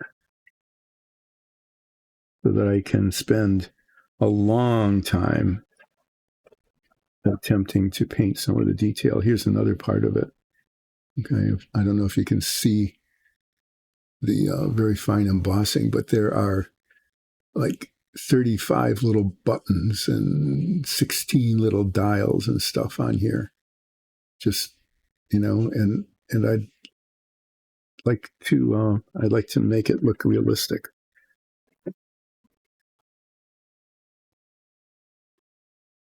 Yep.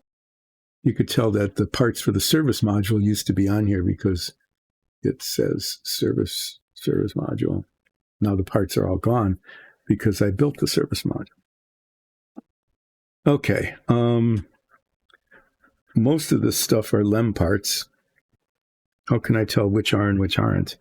I can tell because they are described in the instruction sheet. So I'm going to, you can't really see it. There's a tray. I've used this tray before for parts.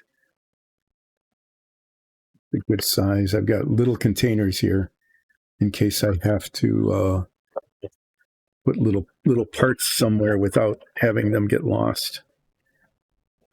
So what I can do, and what I'm going to do is,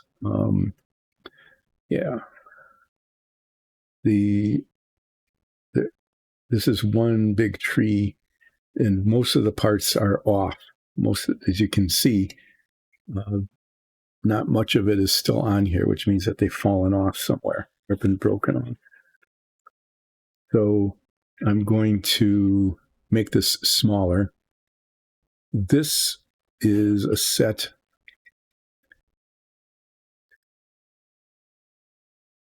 There's 16 of these little rocket nozzles. This is just really dumb, okay? They're tiny little rocket nozzles. They're very hard to work with, and they're attached on two sides to the trees. So when they come off, instead of being nice and browned, they are not. there's like protuberances on both sides. And there were 16 of these. You can see them here. Those are the little black spots here on the service module. There were 16 of them as well. So I've had practice dealing with these, but it's annoying, is they need to be sanded down so that the little protuberances from where they're attached to the sprue are gone. And then they're painted steel, which is a dark metallic color on the outside, and you can see the insides of the nozzles. Those are painted black.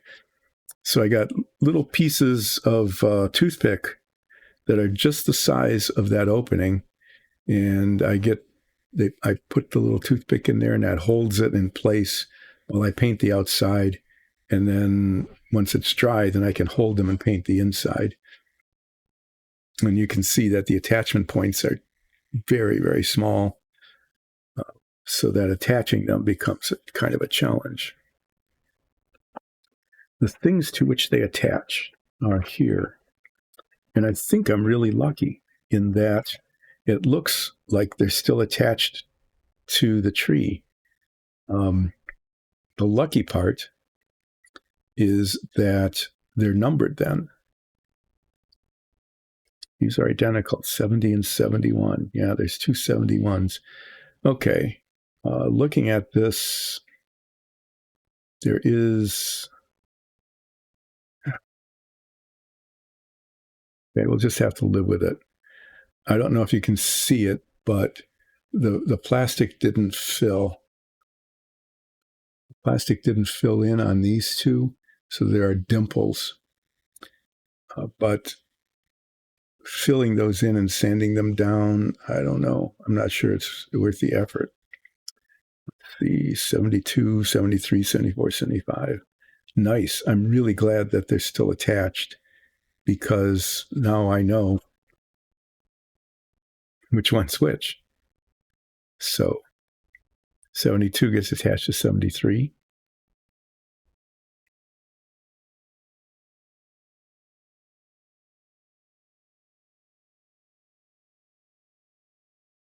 Okay, that's just weird. So 73, 74, 75, and then illegible. I'm guessing that's 72. So why 72 and 3 would be way over there when 74 and 75 are right next to each other? I don't know. Lucky. I'm very lucky that these are still attached. So these little brackets all get glued together, and then these even littler rockets get attached to them in tiny little pins. And so all of these parts here are that. Okay. Four panels of the instruction manual are just those little bits. So going back up to number 20, this one here, this is that. I know where that is. This is the back. There's way too much waste plastic on here, and I'm not going to pull the parts off now, because I want to do that carefully. I don't need to do this carefully. It is breaking off. You know, if this were just in the box rattling around, okay, it would just break, right? But since I want it to break, it's not going to. So the box is using up the place where the camera is showing it. So I'm going to cut this off camera. What I'm doing here off camera is I'm cutting it off there. Cut it off there so that I can put it here and deal with it later. And then these struts, they're on they're further along. So I'll come back to these. I'm going to kind of try to do this in sequence, I think, as much as I can, so that it doesn't get too terribly confusing. I'm dealing with the ascent stage here first. It's the part that carries It's the part that holds the astronauts. Okay. This is good. This is one gigantic thing, okay? And most of the parts are still on here. That's good. What am I looking for? I'm looking for 66 and 67. Those are these, okay? And so I'm going to, again, this is cumbersome. It's really hard to deal with. I'm just going to cut this off in a non-critical spot with the numbers still attached.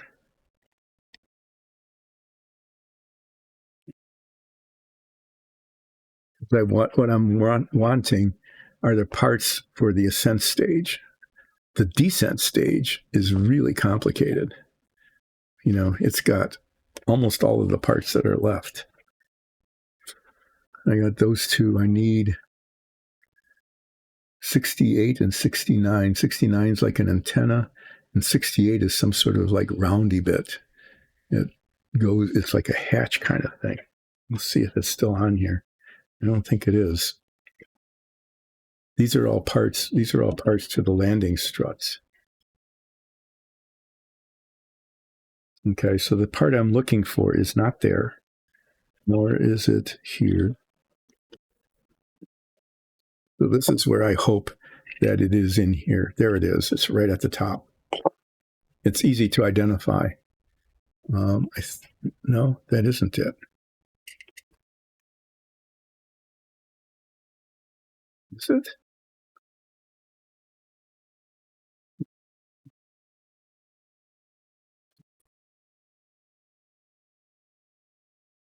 Oh, okay. Yeah, it is that.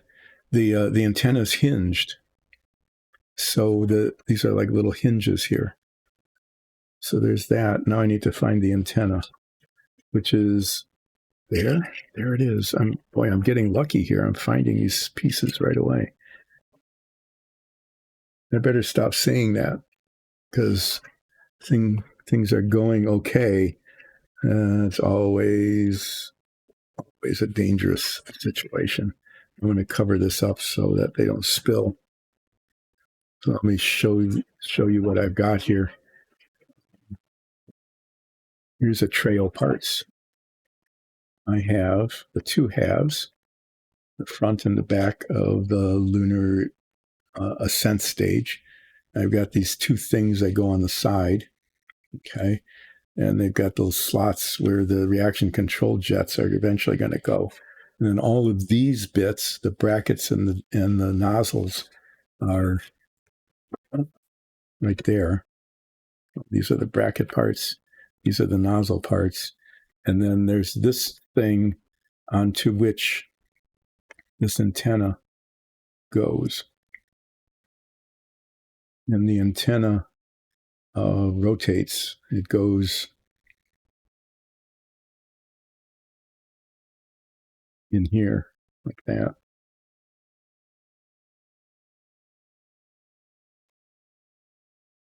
It just sits there. I'm pretty sure that those do not get cemented, or do they?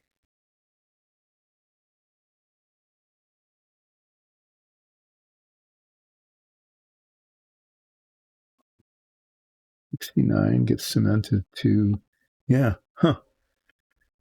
I don't know why they bothered. Okay, so this does get cemented on like that. I thought it would it looks like I'm just not going to do that. I'm just going to let it sit there. I think it's kind of cool that it moves. So I'm not going to follow the instructions there. Okay.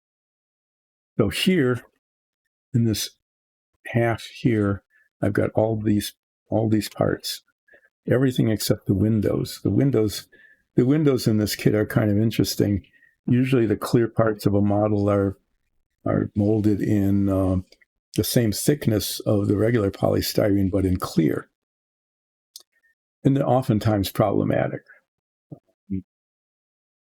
These are not. In fact, I thought I was missing. I kept saying, where are the windows? Where are the windows? I was looking through the entire box and not finding the little envelope that held the clear parts.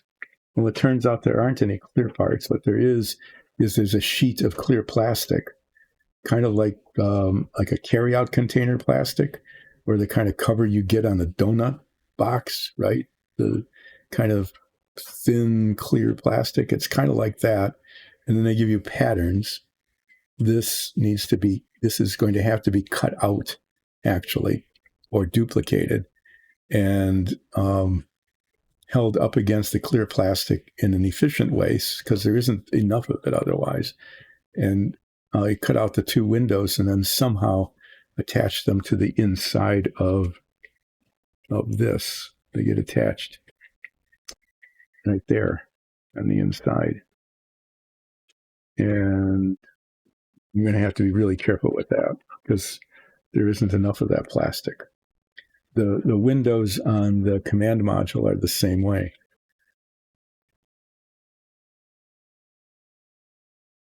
There's like 4 windows, 5 windows. There's 2 square, 2 rhombuses and a circular one, right? Cutting out a circle, that'll be fun, but it goes in the hatch. And so these get cut out of the same sheet of plastic, which is only that big. So, clearly it can't be done this way. They have to be copied and taped onto the plastic and cut out. And then you just use a gigantic scissors, apparently, just a giant scissors to cut the sheet of plastic, which is a third the size of that. It's the size of see how it's getting sliced off? That sliced off part is about as much plastic as comes with the kit. Anyway, yeah. So at some point, I'll have to start cutting these out. The windows themselves present a little bit of a challenge. I'm going to paint the inside of the Lunar Excursion module first, both sides, obviously, front and the back, and then install the windows, and then cement the 2 halves together, take care of the seams because the seams will show, carefully mask the windows, and then spray paint the whole thing because I don't want to mess up the windows. Let's see. What was I going to say? I don't remember. So I've got all these parts here now. All the parts for the ascent stage are in this tray, and I can start to take them off of the sprues and file down the bits that need to be filed down. I lied. I don't have all the parts. I'm missing a couple of bits. Okay, this, and this, all of these parts, those are the assembled brackets and reaction control jets. What I don't have are these 3 parts, which I am almost certain are not attached anymore. Let me see what I've got.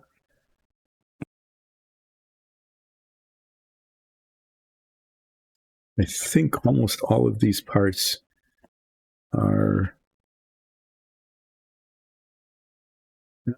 This one here looks like it might be. It looks like number 77. Let me check to see.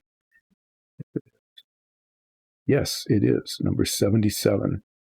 That is kind of a surprise because almost all of the rest of these parts are for the descent stage.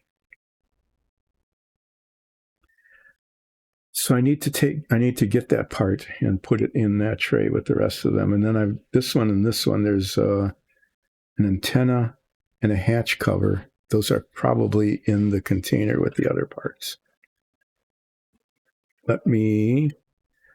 I'll come back to this and see if I can find those. There's the hatch cover. That's easy to find.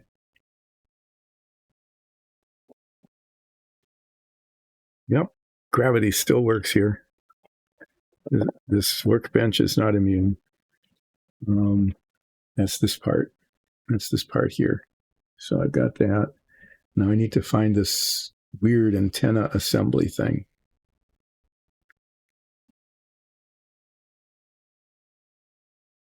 Just checking to make sure it's not attached here.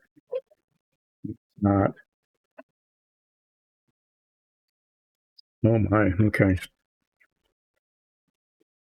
One of these little V-shaped things. Okay, one of these little V-shaped things is broken off. Actually, there's 4 of them, and 3 of them are broken off. I guess 2 of them are in here. There's the antenna thing.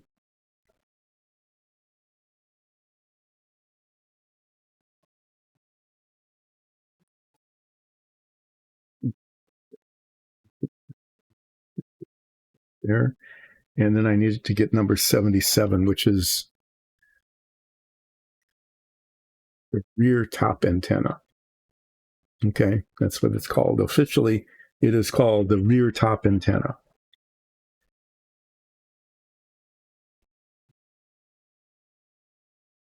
And I want to get it off of this sprue so that it is not with the rest of the parts.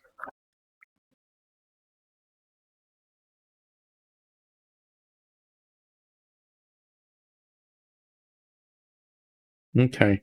Ooh, I was lucky it landed on my vest and not on the floor. So let's see if I'm still lying or not about whether I've got all the parts.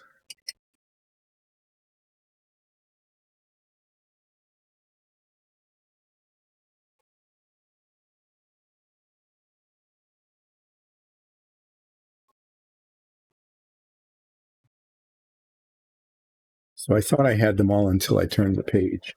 When I turned the page, I saw this. So I know I've got all the ones.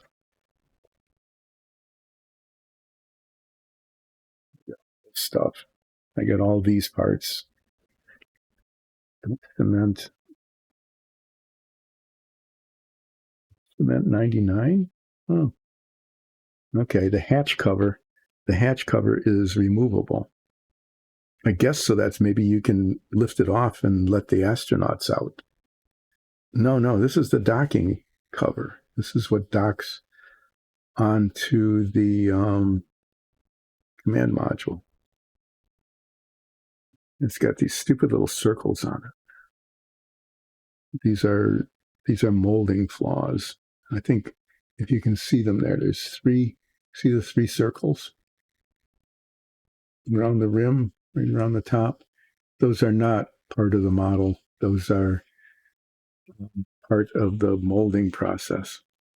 Okay, so what I was able to find was this weird little antenna thing, the hatch and the antenna. So these are now, assuming it doesn't say like you're done except for go back, I now have the parts for the ascent stage. And maybe I might just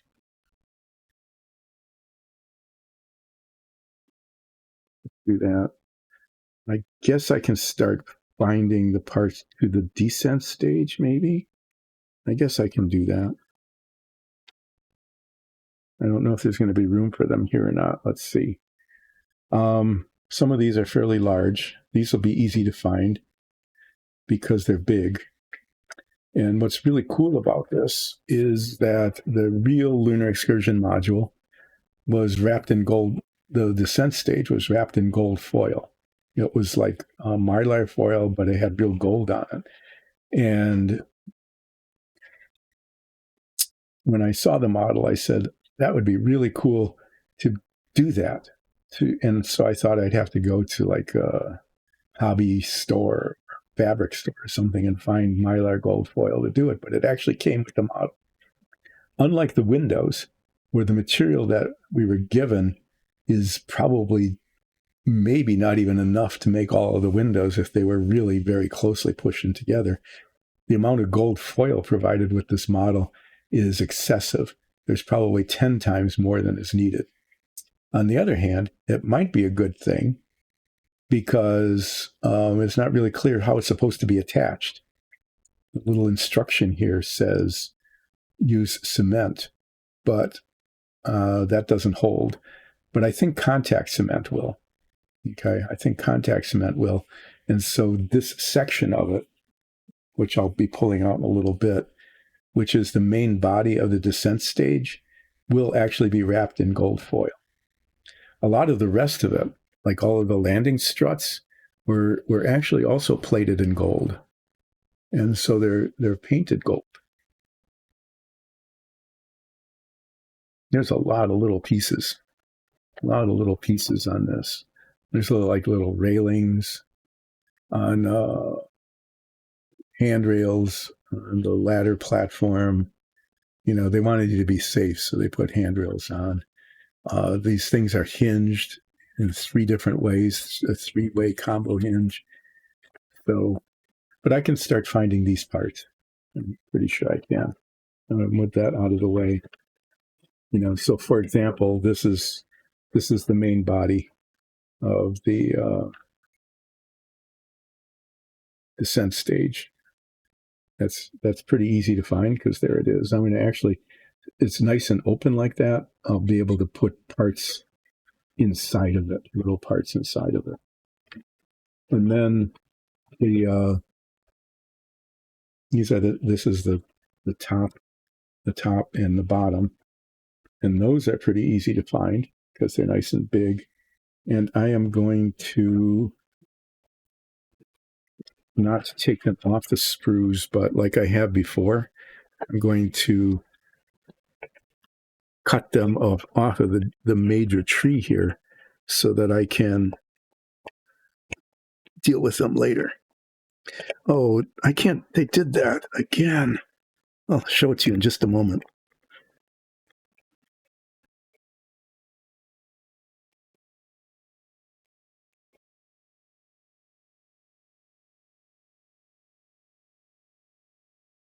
Okay.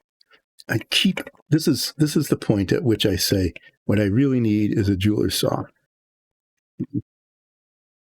Tiny little fine tooth saw. I have said that now multiple times, but I don't ever remember to get one. When it comes time to actually do something about it, I don't. So what I'm complaining about, and I really am complaining, this part goes on like this, okay? Goes on this way on the bottom of this attached. And then the rocket nozzle is attached here. I'll be getting to that in a minute. But look, this is what they did. They did this same thing to the base of the service module. And you can see it, like if you're landing the LEM, right? You're going to look at the bottom. And what do you see? You see copyright Revell Inc. And fortunately, it's raised on the surface so I can sand it out and then polish it down. But it's like the Lunar Excursion Module did not have that embossed on the bottom. It just didn't. It might have had like a tag with the manufacturer of the part or something, but not that. So annoying. That's my annoyed noise. I do that with some frequency around here. People in the family don't like it. But that definitely qualifies for Anyway, a jeweler's saw would be really handy for taking these parts off like this instead of trying to cut them off with a big bladed X-Acto knife.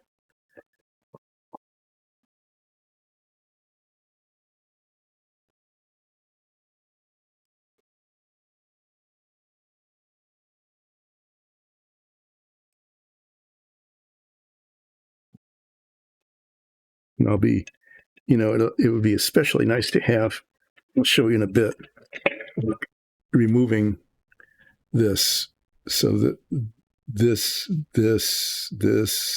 all of these attachments to the plastic are just stuff that's in the way. Okay, so I need the rocket nozzle. This is it. It's easy to find. They don't even have to put a number on this. They do. It's number 81. but you know, how can you miss it, right? All right, then there's a whole bunch of H2s, 82s, 82s. 82s are these.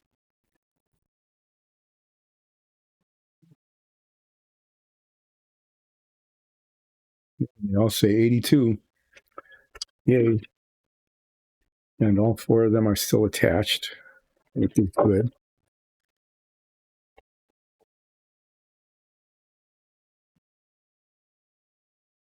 Yeah. This timing might work out pretty well. I might get all of the parts. I might be able to find all the parts and identify them before the stream has to end at 2. Doesn't have to end at 2, but it will more or less end at 2. I think this one is now unnecessary. All right. Part finding continues. Part finding has found these 4 parts, which are not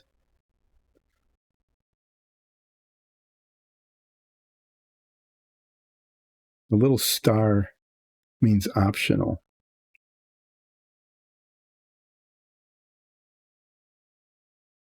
But it says don't cement them on because these are supposed to clip on somehow underneath. Wow, okay. I mean, maybe it'll actually work. We'll find out.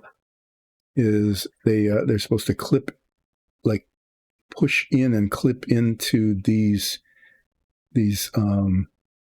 holders so that they fold up later. It'll be interesting to see if that happens. I was always wondering what that little star meant. What does the star mean? No, it doesn't mean. No, this is optional. There's a decal that goes onto the side of the lunar excursion module that identifies it as being from the United States, and they say you could either put the decal on or the gold foil. I think in reality, the imprint was on the gold foil, but the decal won't stick. Oh, okay. The little star means it is shown as though it is already assembled. Right.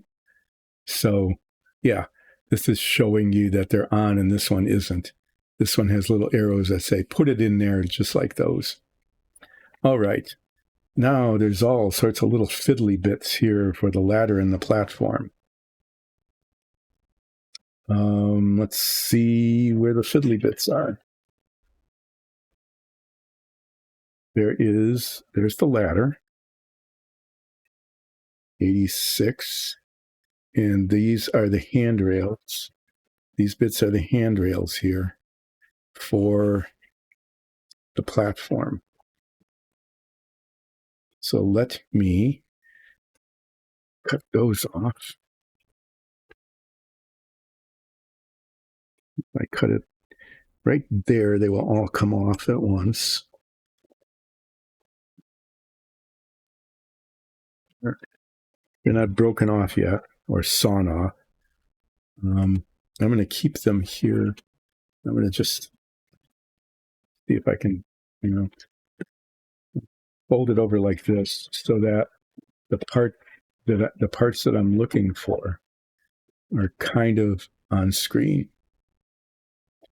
That's this and those two. Okay. And the other parts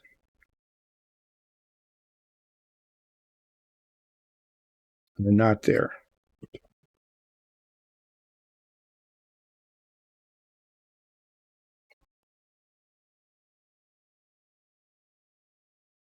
Okay. I think, yeah, this is this one. That's that one there.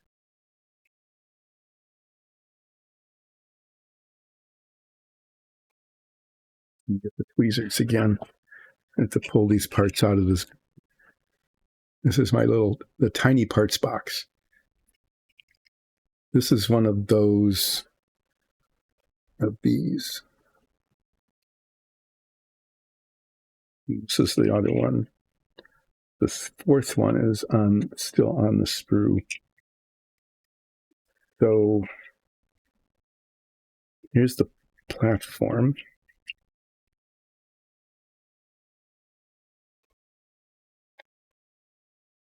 There's this bit. Okay. What I need is this long piece here. And it's not in here. I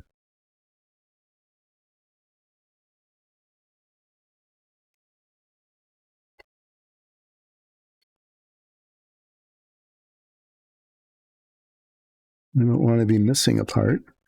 So far, I haven't missed any.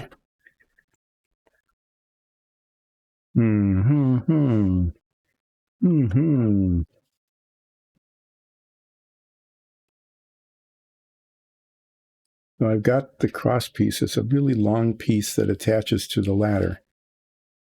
And it should be pretty obvious, but I'm not finding it.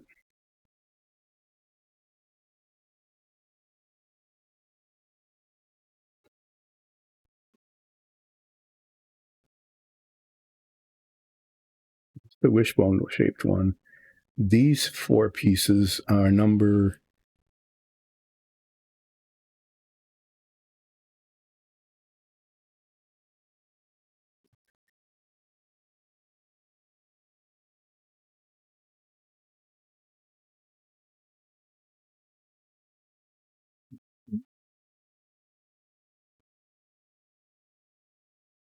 Okay, I'm just having a problem identifying these pieces. This is number 84 here, 87.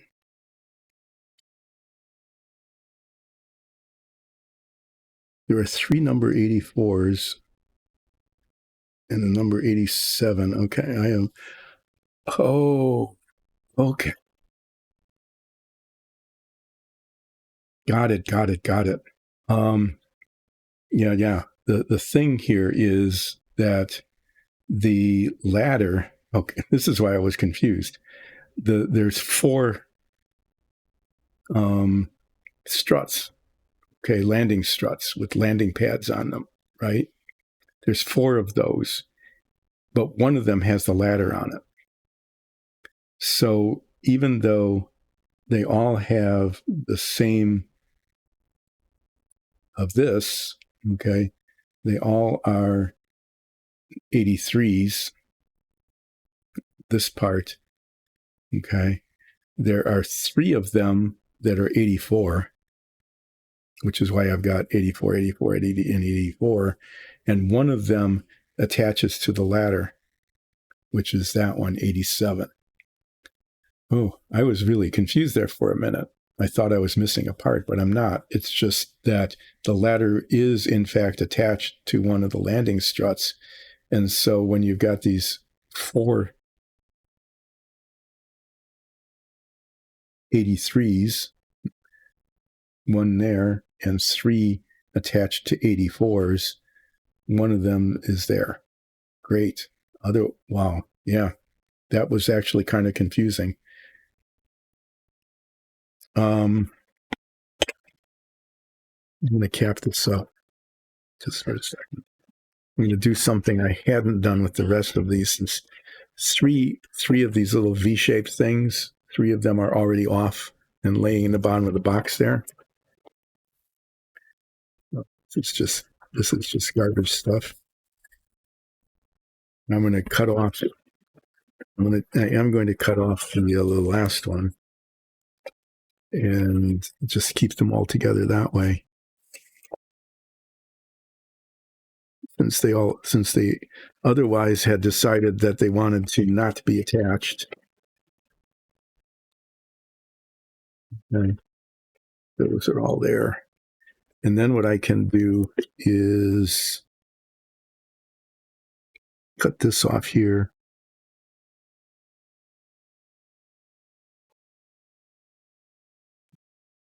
Okay. This now contains my 384s and the 87. I can put that there.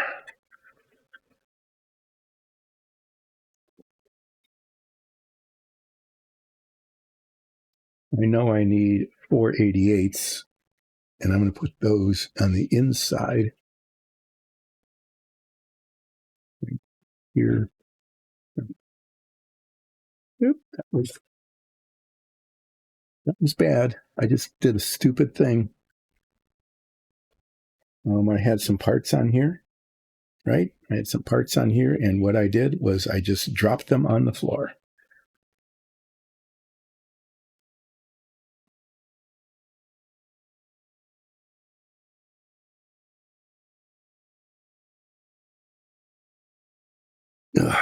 I put them there so that you could see I had the parts, but then I didn't remember that I put them there. So I've got the platform. I'm putting that inside here. I've got the ladder and the handrails, and I've got one of the 483s there. The other three 83s are here, and I'm going to cut them off.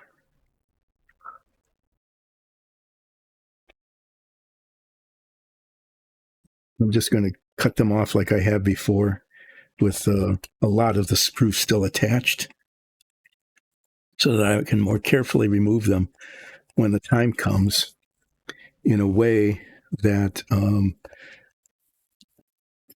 doesn't break the part. Yeah, it makes a snapping sound when it finally cracks.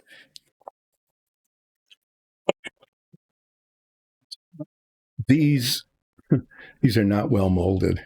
Look at the flashing around there. And if you run your finger around these, okay, these are supposed to be nice and round. There is, and you can even almost see it, there's a ridge here. Okay. Obviously the mold was not very tight. And then important parts, like the part that the hinge all works on, has little pieces of plastic attached and flashing. These little bits, like this one, you can hardly tell where the part is. And look at how much is showing.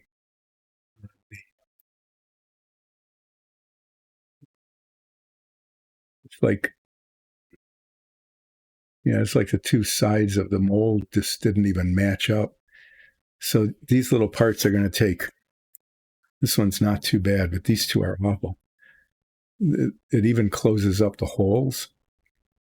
I don't know if you can see it on here, but anyway, yeah, these are going to take a long time to clean up.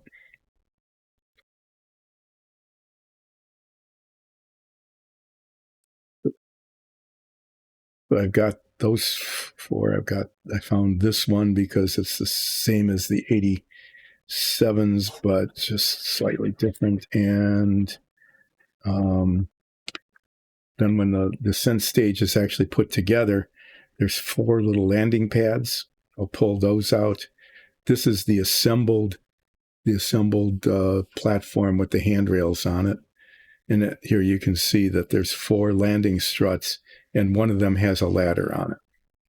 Okay. And I don't know. I managed to confuse myself. Like when I was looking for the parts, it's like, where's that part? Well, it's with the other 3 because it's essentially the same part. It just has a bracket for the ladder to attach. So all that's missing then amongst the parts here are the 4 landing pads, and they just happen to be here. And I can put them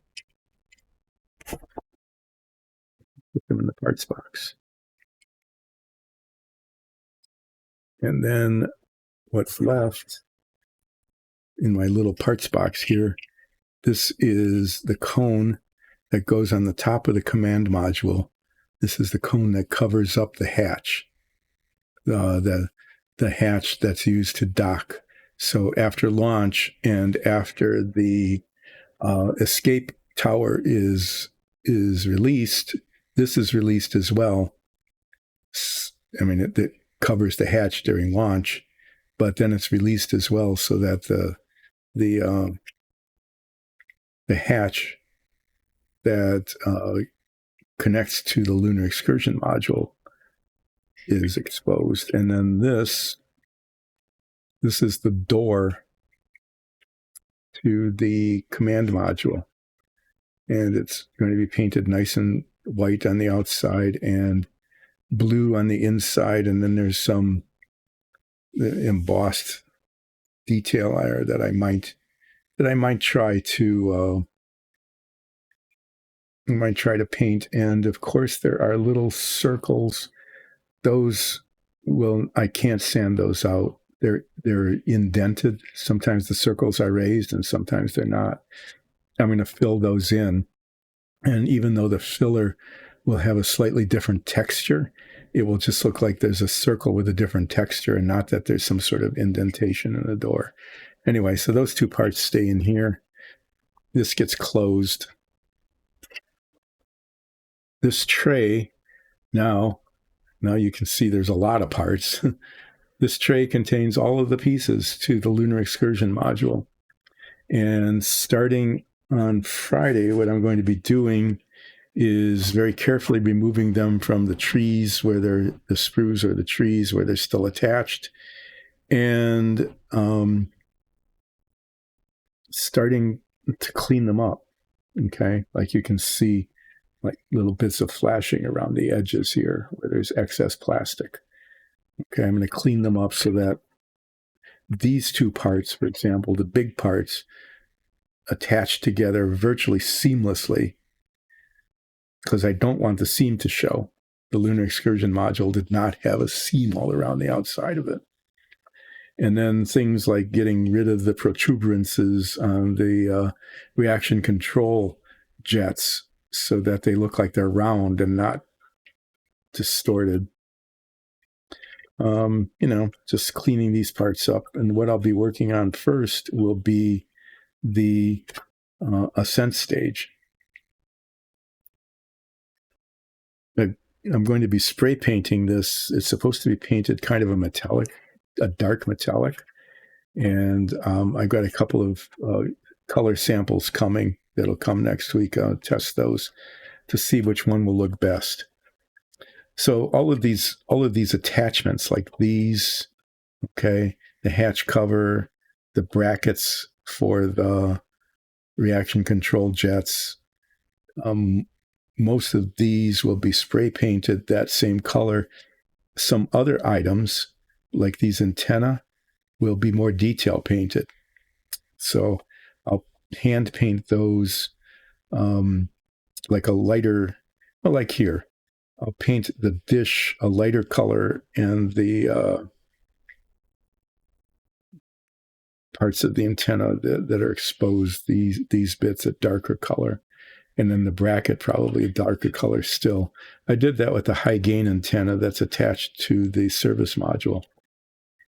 And I think just, having slightly different shades of metallic colors on some of these things, I think it makes it look better. This almost looks like there's supposed to be something attached to that. I guess not. It's just sort of a square antenna. And there's, those are just those circular mold mark things again on the edges. Yeah. Just annoyances of parts that are badly molded, have dimples where the thing is supposed to be like perfectly round. This is a bad one right here. I don't know if you can see it, but this is a strut for the antenna. And there is one of those circular things, but it's indented. So I actually might try to fill that in and sand it down, because I can't sand it out. It's like, I don't know, 15% as deep as the entire strut's diameter. I am so annoyed at that. There's another one right there. That one I can sand out at least, as without it being a problem. The where the mold came together and it's not perfectly round and there's just kind of a ridge, that's easy enough to just sand off. So as with most of the parts on this model, I'm going to be spending a lot of time cleaning them up because they're going to be painted in metallic and flaws show really badly. And even though I can't get rid of them completely at my skill level and with the what I have available and knowing how to use it, I can get rid of most of it. Like these brackets, okay? The brackets are molded in halves, but I don't want a seam showing. So I'll cement them together and then sand out the seam like I did with the ones on the service module. Okay, parts. Tons and tons of parts for the service module. And what's left in the box, the gigantic box, what's left, that's the command module. There it is. Not looking that great, is it, really?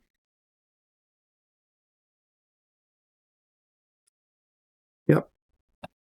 And then the control panels, those, one of the reasons, two reasons I'm leaving the command module to the end is the inside's supposed to be painted light blue, and I had to go through 3 different samples before I found a light blue that is actually going to work. Okay, I had a brush on paint that would be a good color, but I'm not very good with an airbrush, so I couldn't use it. So I found a spray paint that will work. So I've got that. And the other thing is I want to be able to detail the control panel as much as I can, given the level of lack of embossment and direction in terms of how to do that. So there's that. I'm going to lift this carefully out of the way, set this down without spilling it. I don't want to lose those parts now that I found them. What I should do is I should put all the little parts in this container. Actually, I really should do that rather than just leaving them in the tray here. I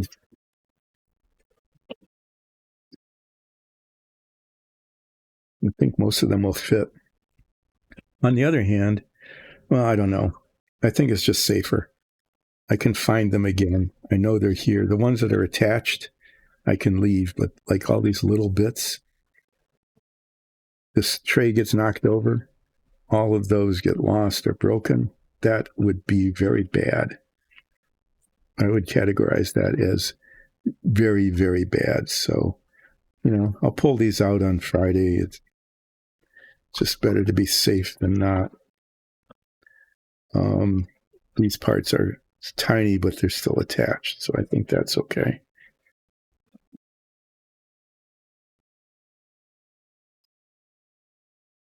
Yeah, this is much better. So that if it falls over or something, or, I can even set it over, they're not going to get lost. Yeah, I probably should have inventoried them as I put them in the jar. On Friday, I will be taking them out of the container again, and hopefully they will still all be here. Right? Okay. This is okay now. I'm going to just cover it up with a paper towel so that it doesn't get all filthy. Not that there's a lot of dust down here, but there's some. The parts need to be cleaned later anyway. Take this out.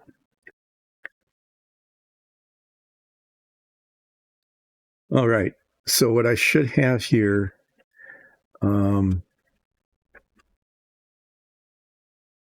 all of the parts, except for the windows, all the parts for the ascent and descent stages of the Lunar Excursion module, which will end up looking like that when it's done. Be really cool. And then I can pretend I'm doing the Apollo mission and land on the moon, because we've got a moon base. There actually is like that, a lunar base. It is the base for the lunar module.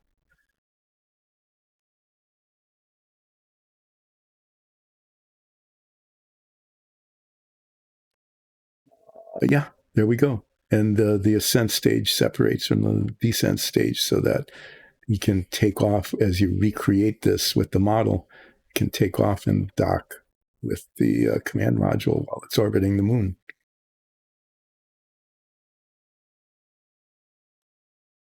Yeah, so time to wrap up. I'm going to just leave these things here because there's where I will need to have them on Friday when I get back. And on Friday, what I will be doing is I'll be starting with the little astronaut guys that are over there in a box. They're not over there. Where are they? Oh, yeah, there they are. I put them underneath something. Be starting with the astronauts, taking all of the clamps off, the clothespins and the alligator clips. So I'll be taking those off. I will be finding that there are a lot of seams that show quite badly, and I'll be carefully sanding those out, very carefully sanding the seams down so that I can prime them and then paint them. I'll be priming them white on white, and then they get painted. The base color for them is white, so it'll be white on white on white. That means that I won't be able to tell much about the coverage, but the primer coat actually would be pretty close to being what it should be, but I'm going to, the primer tends to be a little bit, I don't know, it dusts off a little bit. So I'll put a finish coat of white on, be a little bit glossier. It'll look better than the primer. And then I will very carefully paint the detail, like their faces and their face masks and some of the strapping on it, and maybe even some of the little hose connectors and stuff that are supposed to be, that are metal, okay? Like the hose connector on their chest for the cooling system isn't white, it's metallic. So I might try to paint those. Maybe if I can remember between now and getting upstairs and sitting down and writing myself a note. Okay. I'm actually going to do that. This is something. This is a memory aid thing here. Note paper. What I'm putting on the note with this pen is moon suit detail. And what I mean by that is what I want to do is I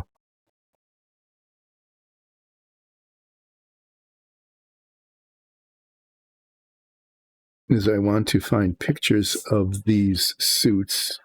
And I know that they have a couple at the Smithsonian, okay? And they probably have an online picture of the ones that they used on the moon, which were different than the ones that they wear in the capsule. But they'll probably have pictures of both of those, and I'll be able to see what they really look like. And they're not just all pure white, but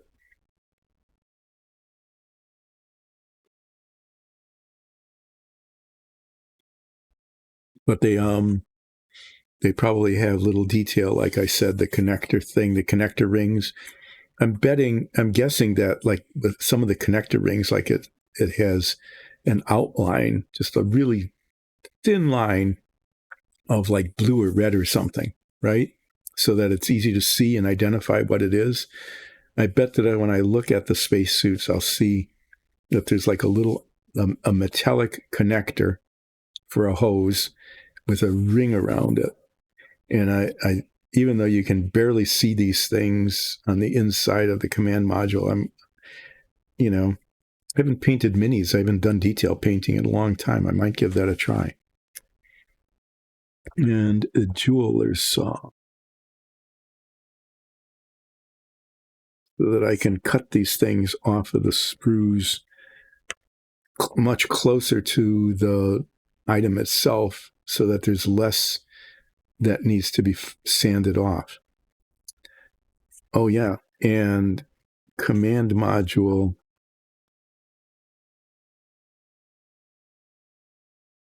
I need to get pictures of the command module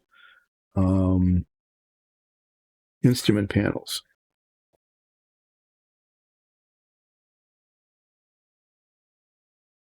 There, you saw me writing notes. And if I remember to take the note up with me, there's the note. See, Apollo detail, moonsuit detail, jeweler's saw, command module, instrument panels. That's what I just wrote, just like I said I was writing. If I remember to take this up with me, and I remember where I put it, and then I follow through, this is a purchase, but these are pictures. And if I can find them, then I can print them out and use those as a guide. And I've done that before, like with the Aarakocra, with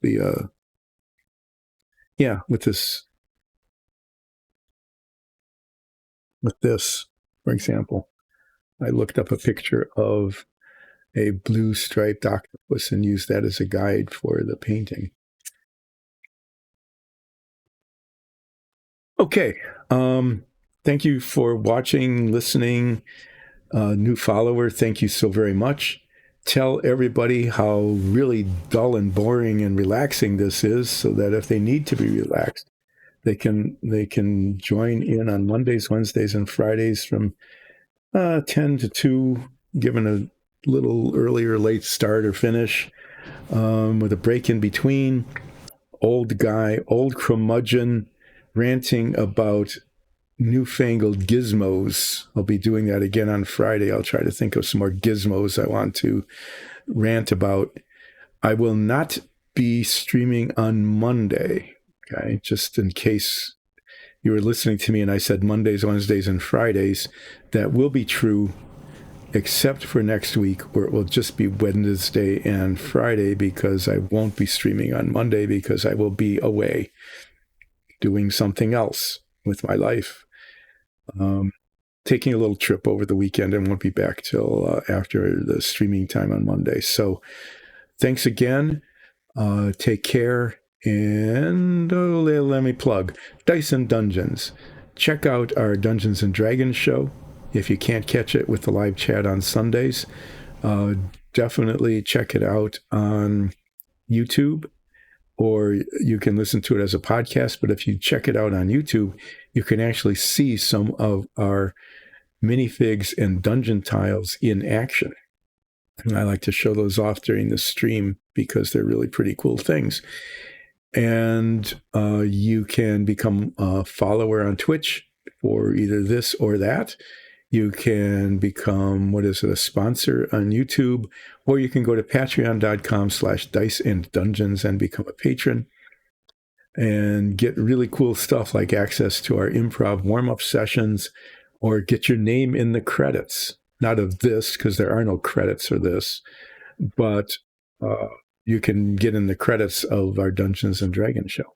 I'll be back on Friday, more or less 10 in the morning, starting to clean up astronauts, and then getting those ready to be primed and painted, and also then starting to clean up the pieces for the lunar excursion module, which will be the next section of the model that I'll be working on. And I don't know, I might even show the parts that are done so far. I might bring out the escape tower and the service module just to show that, in fact, I have accomplished something. When the paint arrives, I'll be doing final touch-up on the fairing here, the container that holds the entire thing up and houses the lunar module. And next week sometime, I'll be assembling that just so that's finished as well. I almost forgot my note, but I just remembered it and picked it up, and I'm going to just hold it in my hand That's what happens. Thanks. See you on Friday with more exciting standing and filing astronaut figures. Thanks for joining. Bye.